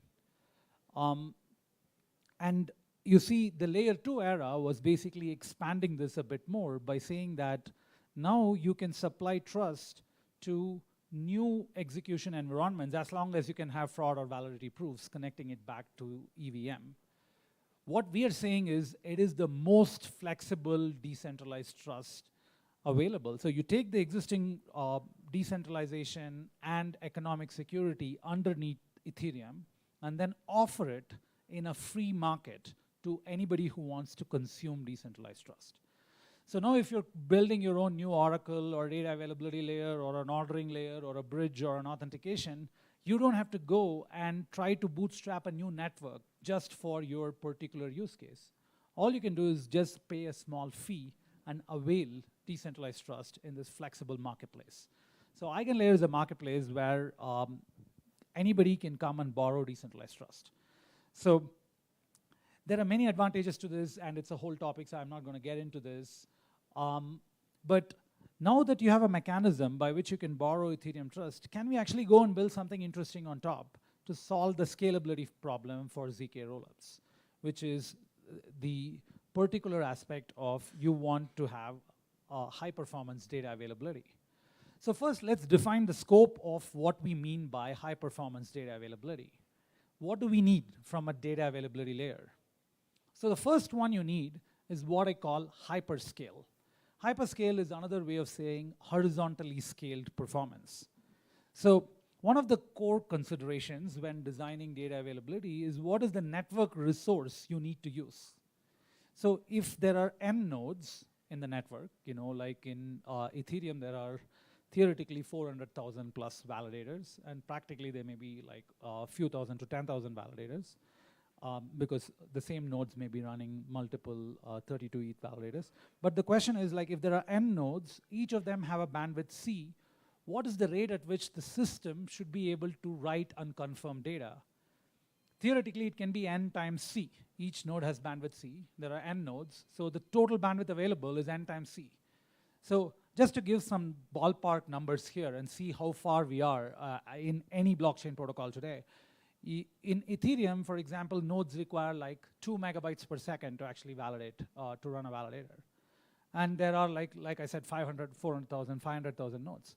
So we are talking about, if you multiply n times C, we are talking about 1 terabyte per second bandwidth available.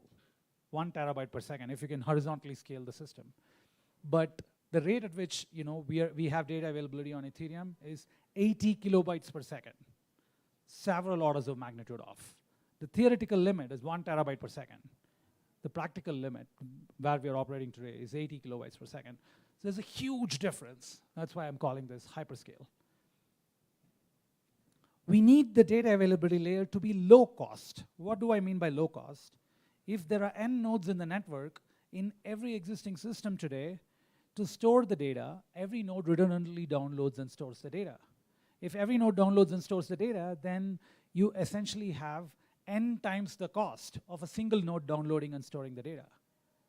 This is a huge cost. If you just think about operational cost, this is a non-trivial amount of cost. If you compare, hey, I want to go and run it on a single server versus I want to run it on a blockchain, if there is a factor n difference, n is 10,000 or 500,000 or some crazy number, then why would you ever choose a blockchain unless you're very, very trust limited, in which case you may pay for this additional cost. So what do we want from a DA layer? Theoretically, we want it to be as low as a single node. I mean, that would be ideal, right? As low as a single node downloading and storing data, but still get the security of a decentralized network. That'll be really crazy, right? But you can't get one time. You cannot get it as low as 1 times. You can get it as low as 2 times. Why? Because even if you want security, or even if half the nodes go away, you still want to be able to decode the data. So you cannot beat the lower bound on the cost is 2 times that of a single node downloading and storing data. An ideal DA layer will do this. You want low latency. And when I'm talking about low latency, if you look at block times on Ethereum or any blockchain, we're talking about order of like 12 seconds, and finality time of the order of, in Ethereum, 12 minutes. And in other blockchains, it may be shorter. But ideally, a data availability layer will have latency much lower than that. Because data availability is not the same as consensus. You're actually doing something much lesser. You're only guaranteeing that the data is available. The data has been published.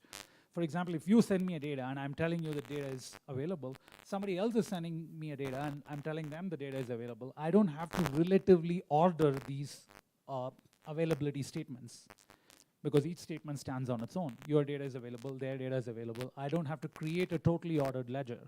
And the theoretical latency that you want is as good as just talking to a single server. You send the data to the server says, yes, I have stored it, and then you get it back. It's 2 times the network latency. Send it to that guy agrees, and then you get a certificate. That's the theoretical lower bound on latency. So that's what you would want from a layer. Okay, so there is a consensus network on which people are trying to store data, and you're trying to agree that the data is available. Now suppose they make such a statement. You're sitting outside on your cell phone, and you want to be able to verify whether these nodes are doing their job properly or not. And there is a technology for this called data availability sampling, where you sample some small portions of the data and check whether the data is available. And this is a property we call verifiability. A data availability layer should be verifiable.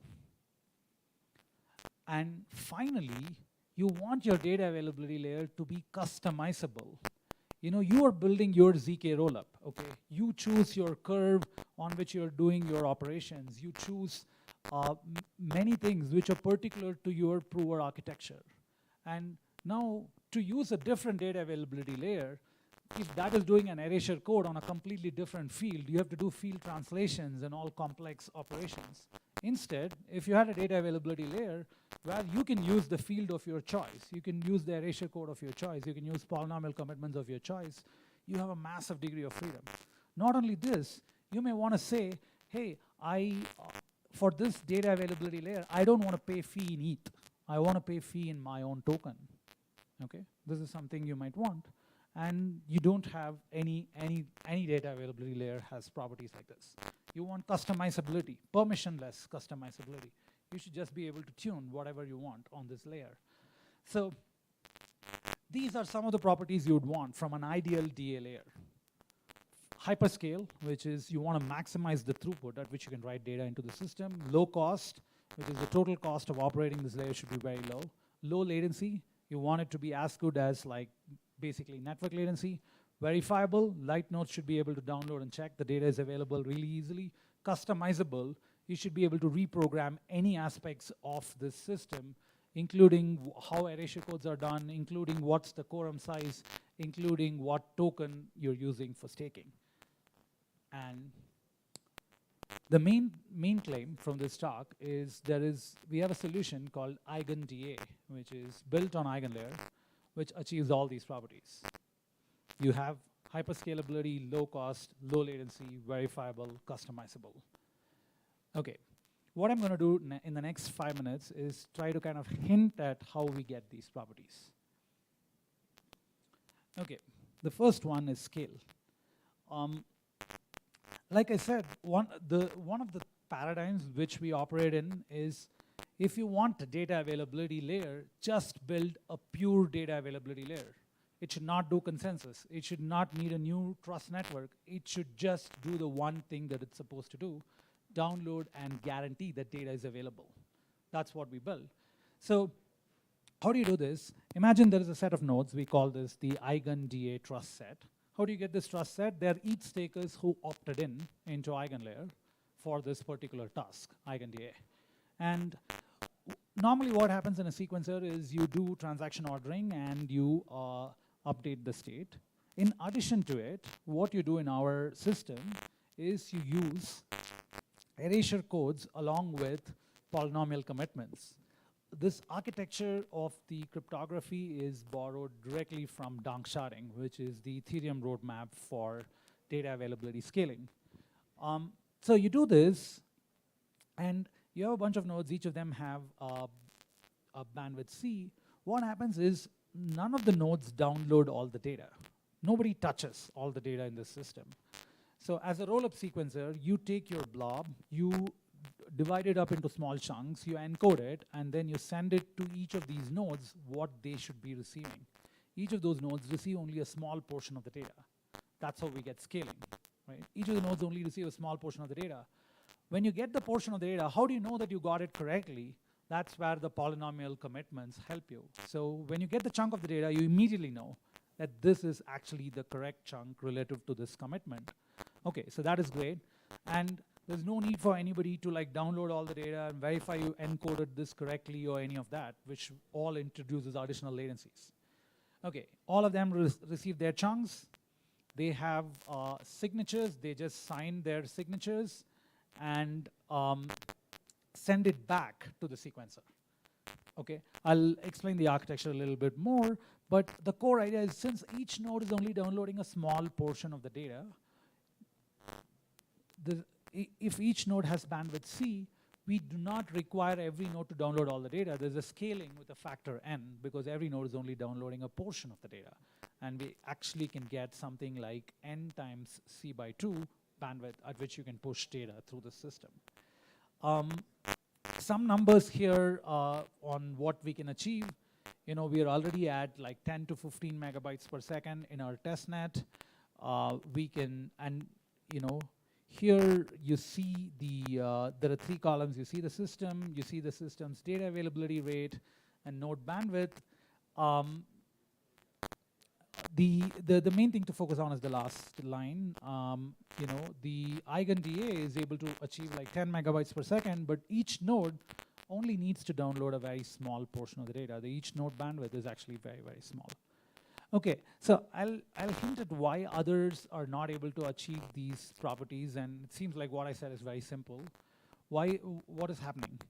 So there are a bunch of barriers to horizontal scaling, and which have all like impeded the ability to achieve this kind of like a scaling.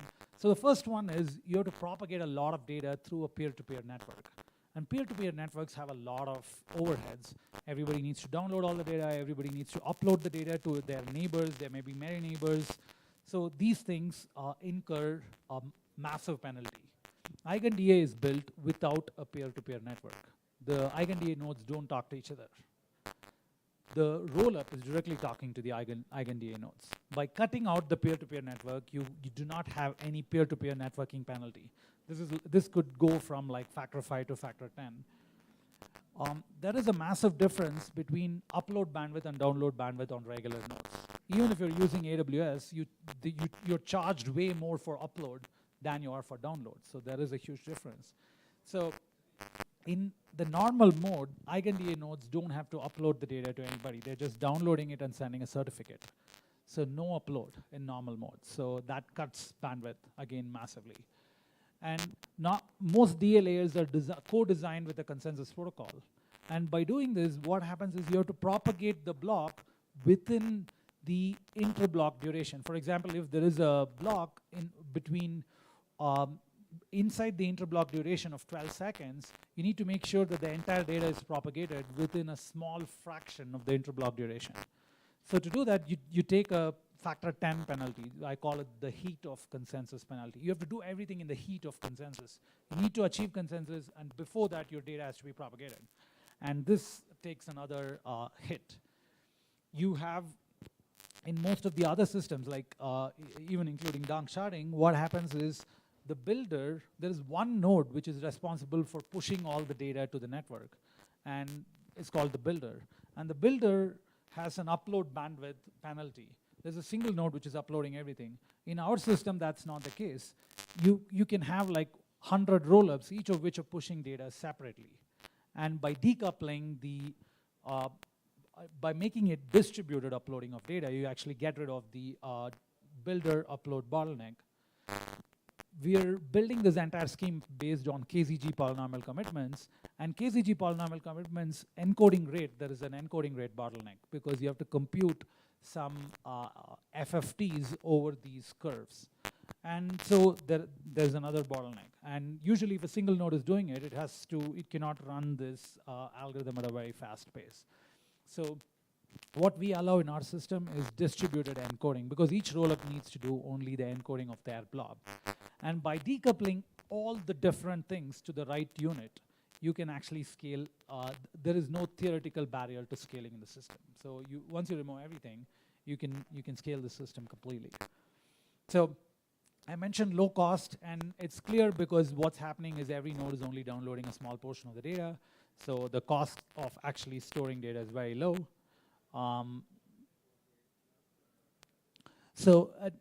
Just completing the picture here, every node receives their data chunks and they send their aggregated, their signature back to the sequencer. The sequencer aggregates these signatures and then uploads them into Ethereum as a single aggregate signature. As far as Ethereum is concerned, there is just a single commitment that the data is available, now posted transparently on top of Ethereum.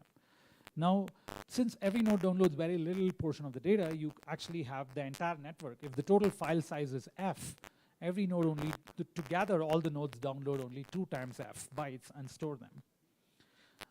Why do we get low latency? We get low latency because the sequencer directly sends the chunks to the EigenDA nodes and receives a certificate from them.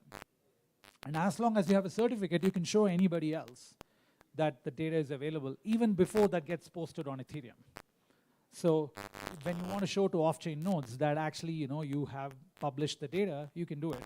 And this is very helpful in a variety of scenarios. For example, imagine you're running an MEV market and you need to know that some kind of like a MEV node has the data corresponding to a header.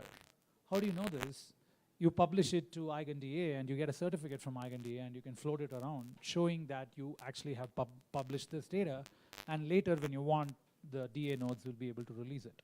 So there is a whole bunch of things you can start building on top of it. EigenDA also enables alignment of value as well as flexible tokenomics. What do we mean by that? On EigenLayer, what you can do is fundamentally, like I was saying, you can actually pay in arbitrary tokens. And for example, if the rollup has its own set of tokenomics, they can actually say that I'm paying like a 2%, 3% inflation of my token to the DA stakers. Because these EigenLayer stakers are each stakers who are restaking on EigenLayer. They've already gotten like a 7%, 8% APR on their staking, and their operational costs are so minimal that even if you compensate them a little bit and give them exposure to your ecosystem, then you get a value alignment between the stakers and your token system. So, and what this does is, and another interesting thing is, EigenDA allows users to, allows rollups to reserve bandwidth. For example, you can reserve a bandwidth of say, 1 megabytes per second for your rollup on EigenDA. And what that means is now you know that for till 1 megabytes per second bandwidth, your fee is only whatever inflation of token that you've already agreed to. And what that means is essentially now you can go and tell your users who are users of your rollup that till I hit 10,000 transactions per second, it's free, right? Because you are actually paying in your own native token. There is no hard cash burn. So it allows for very flexible tokenomics. And I think once you have a tokenomics like that, you can compete very favorably with new layer ones. So finally, EigenDA is highly customizable. I mentioned you can use your own fields, your own signatures, all of these things.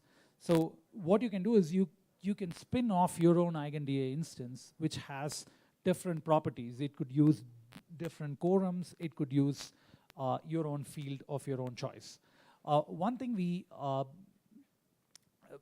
okay, let me add one more property, which is, suppose you want to build a ZK system, and one of the cost barriers for building a ZK rollup is the on-chain proof verification cost. And if you want proofs to be verified very frequently, you're paying a lot of cost on-chain.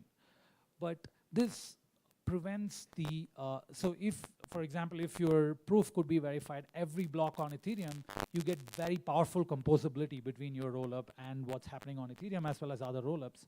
But it's very expensive to do so. So what can you do? You can actually have the EigenDA nodes also verify your proofs and put a massive collateral behind the verification of these proofs. And if somebody challenges them on chain, then they can get slashed. And since you know that there is a massive economic quorum underwriting these ZK proofs, you can start building a bridge which is actually moves data from your ZK rollup to Ethereum at a single block latency. So these are some of the things you can do on EigenDA. I think I will stop here and take any questions on this. Thank you.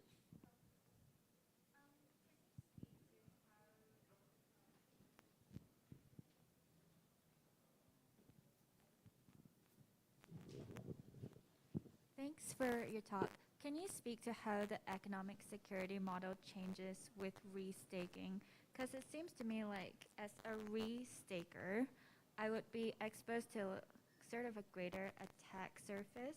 Like there's more slashable actions, but at the same time exposed to more upside with every ecosystem I opt into. That is correct. So the goal of restaking particularly is if a lot of stakers restake on your particular service, then you can think of that service as kind of like a free market upgrade to Ethereum. Every Ethereum staker is also running this other service. Imagine the Ethereum protocol itself had that feature of, for example, this data availability or some other like ZK proof verification incorporated into the protocol. The behavior starts becoming closer and closer to that. So, of course, we have to be careful with whether you're over leveraging your stake, and we take a lot of care to that. This is not a talk primarily about it, but happy to send some material on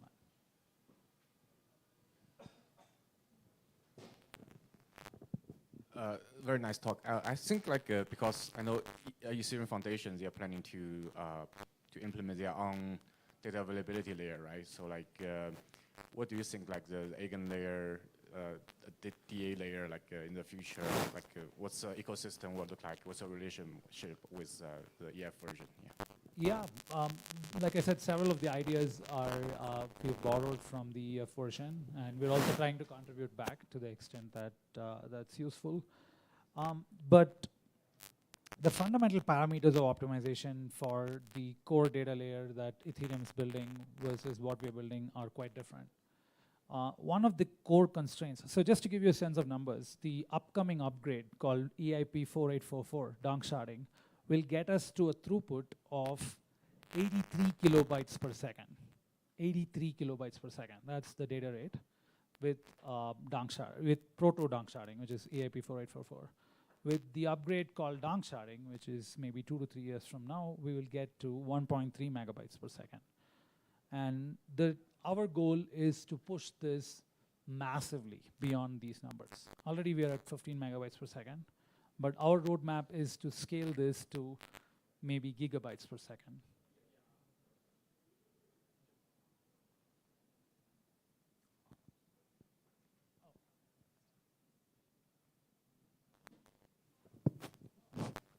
I think like the very nice answer, but I think the key points of this my questions like because the security guarantee comes with the Ethereum's like staking nodes, right? So like I think the subtle relationship lies more on this like tokenomics, this like security guarantee part, right? So I know like technically you are aiming for a much larger throughput than the donk sharding upgrades is doing, but like what do you think like in the future? Like I think Ethereum in one day will do that. Like when it sees the limitation of the donk sharding, like the current upgrades, right? Oh, you're saying in the long term. So one of the things that the underlying the Ethereum's guarantee is they want to make sure that people are able to store all the historical data. At least the motivated players are able to store all the historical data. From our conversations with them, it seems like at 1 megabytes per second, essentially, you are already contributing to like several terabytes per year, and so they don't want to push it more than that. Whereas our guarantees are entirely short-term data availability, and we think that the solution for historical data availability should be pushed completely out. And there are many solutions. You want to play a game, you want to have some kind of social network, you want to build other very powerful applications. You need a lot of data bandwidth, but you don't need permanent data storage of all the historical data. So that's the differentiation I think we see between our layer and donk sharding.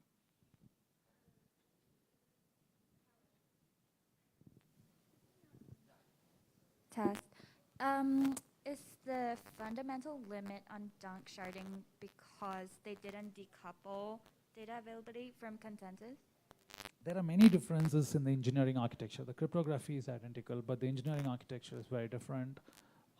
It is possible to theoretically scale some of the things even inside consensus, but Ethereum is a complicated protocol with many relationships, how each of them relate to things like there is PBS, and it's a very integrated design that Ethereum has, and it's not easy to adopt elements of what we are doing there. For example, one requirement in our network is nodes need to expose their IP addresses, and there is an attendant denial of service possibility there, and we have a mechanism for paying for all of that and like mitigating these things. And this requires a completely different design paradigm than what Ethereum has opted for. Okay, cool. Thank you very much.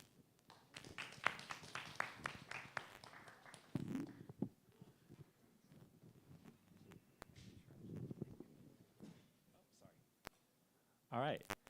Next up, we have Kartin from HyperOracle. Sorry, you put yours there. Mine isn't needed.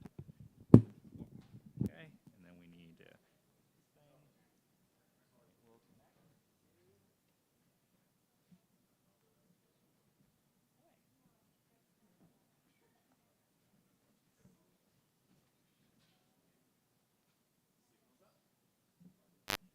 Hello. Yeah.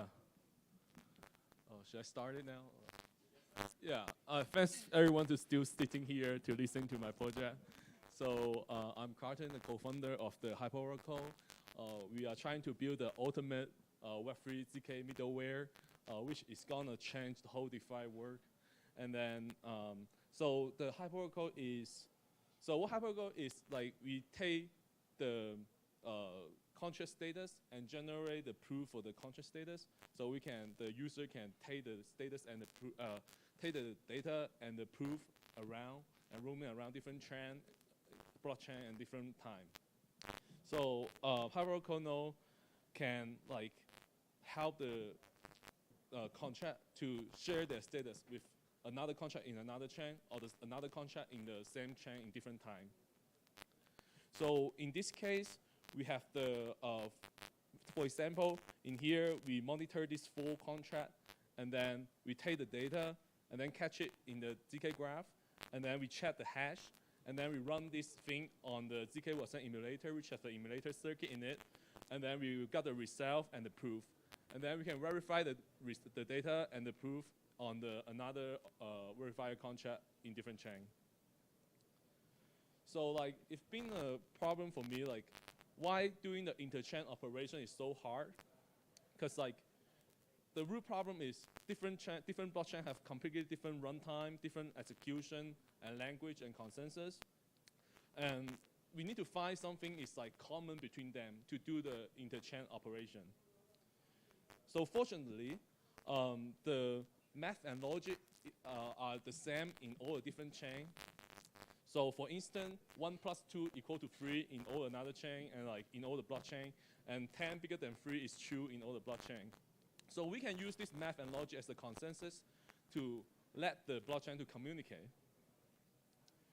So the math and logic consensus cannot not just be used by the blockchain. We can also use them on some off-chain network, like Monitor network, Oracle network, and some front end.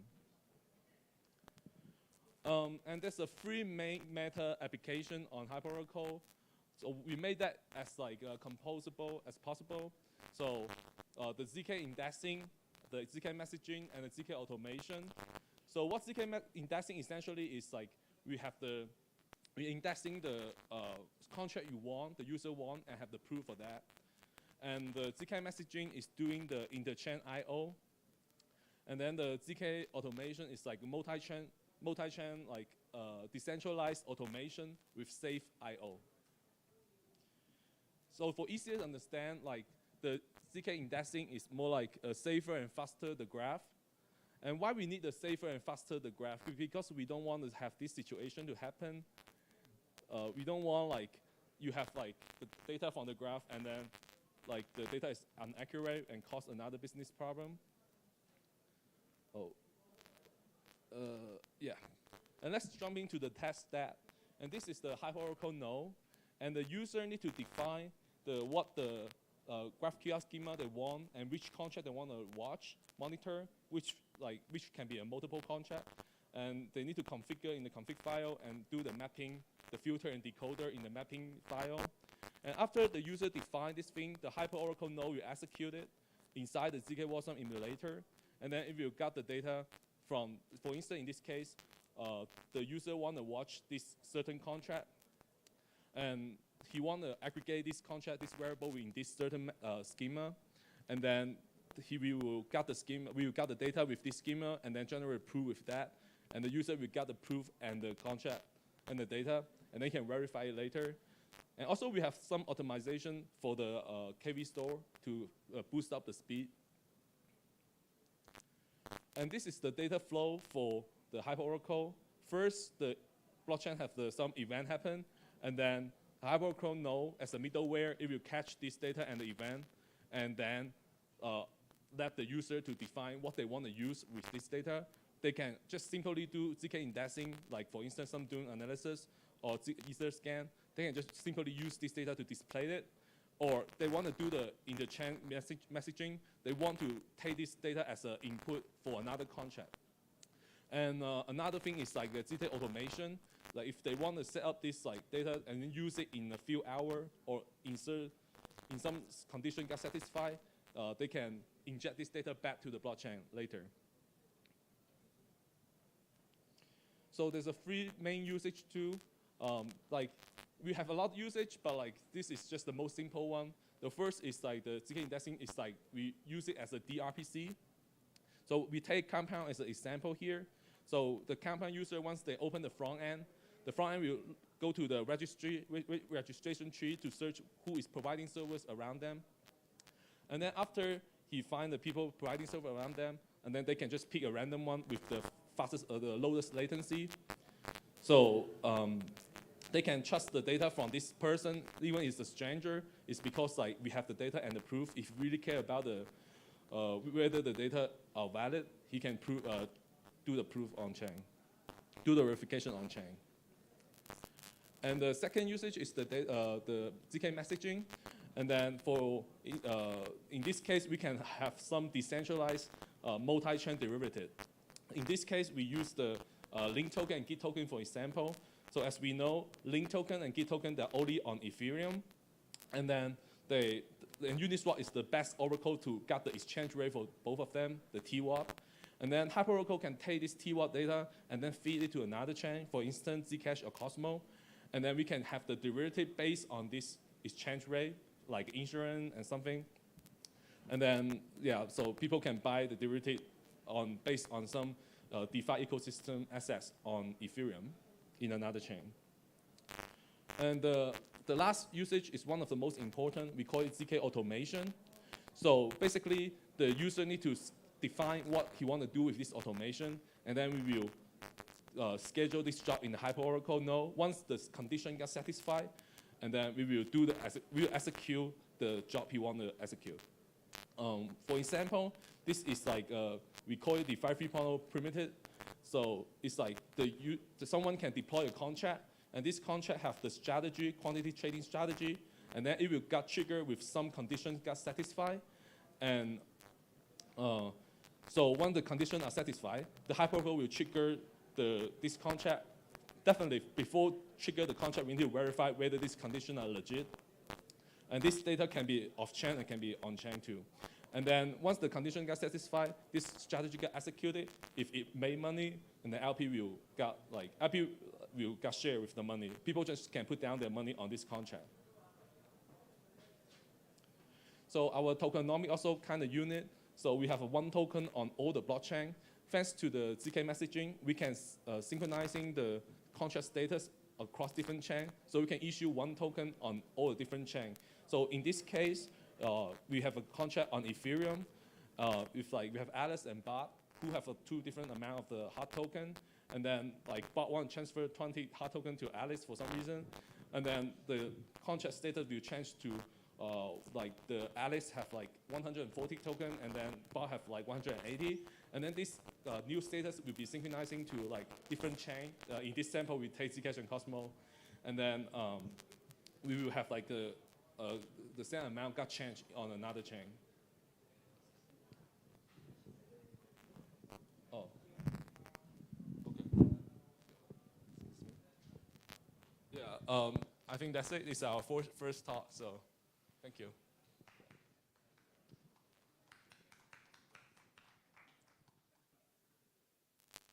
Any question?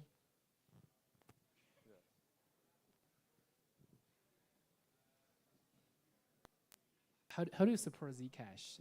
Doesn't seem to have multiple. Yeah, actually assets. we can do the verification on Zcash if the verified complexity is in constant.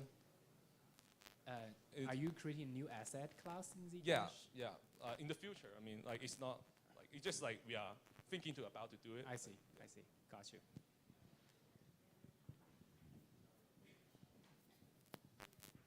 I had that same comment, and then I realized like Zcash is thinking about Zcash shielded assets, which allows users to define their own assets. So like the hot token or whatever could be this asset. Yeah. Yeah, thanks for hello too. Thank you. Hi, thank you. Very nice talk. I just wondering the difference between IBC of Cosmos and ZK messaging, because I think it's very interesting because it could have one token for a smart contract project and then on different blockchains, but it's kind of like interchain. So I just wondering. Like the token actually is not the most important part, but like it's not. We are not. It's just like because it's the time we issuing the token gonna be like in 2 or 3 more years, like probably later. So this is still primitive stage. It's like it's not valid for everyone. It's just like we just like want to do it in the future. Sure. Yeah. So we don't have like specifically engineering a detail about how we're gonna apply that. But first, definitely we need to build the ZK messaging first, and then we can do the next job. Yeah. Can you please like explain a little bit more about the difference between like IBC messaging, cross-chain messaging, and ZK messaging? Oh yeah, IBC is like internally with the Cosmos ecosystem, and then with ZK messaging we have that. So any chain, like for instance, you have a contract, and then you want to have the contract status synchronizing to another chain with another contract. With IBC, you got these 2 blockchains must be in the same. They are all used based on Tendermint consensus. Should be but in our case, we use the math as the consensus. We use ZKP as the consensus. So once the user take the data and take the proof, they can inject that into any different blockchain, and then we have a verified contract on that. Once it passes the verification, they will get and use this data safely. Thank you.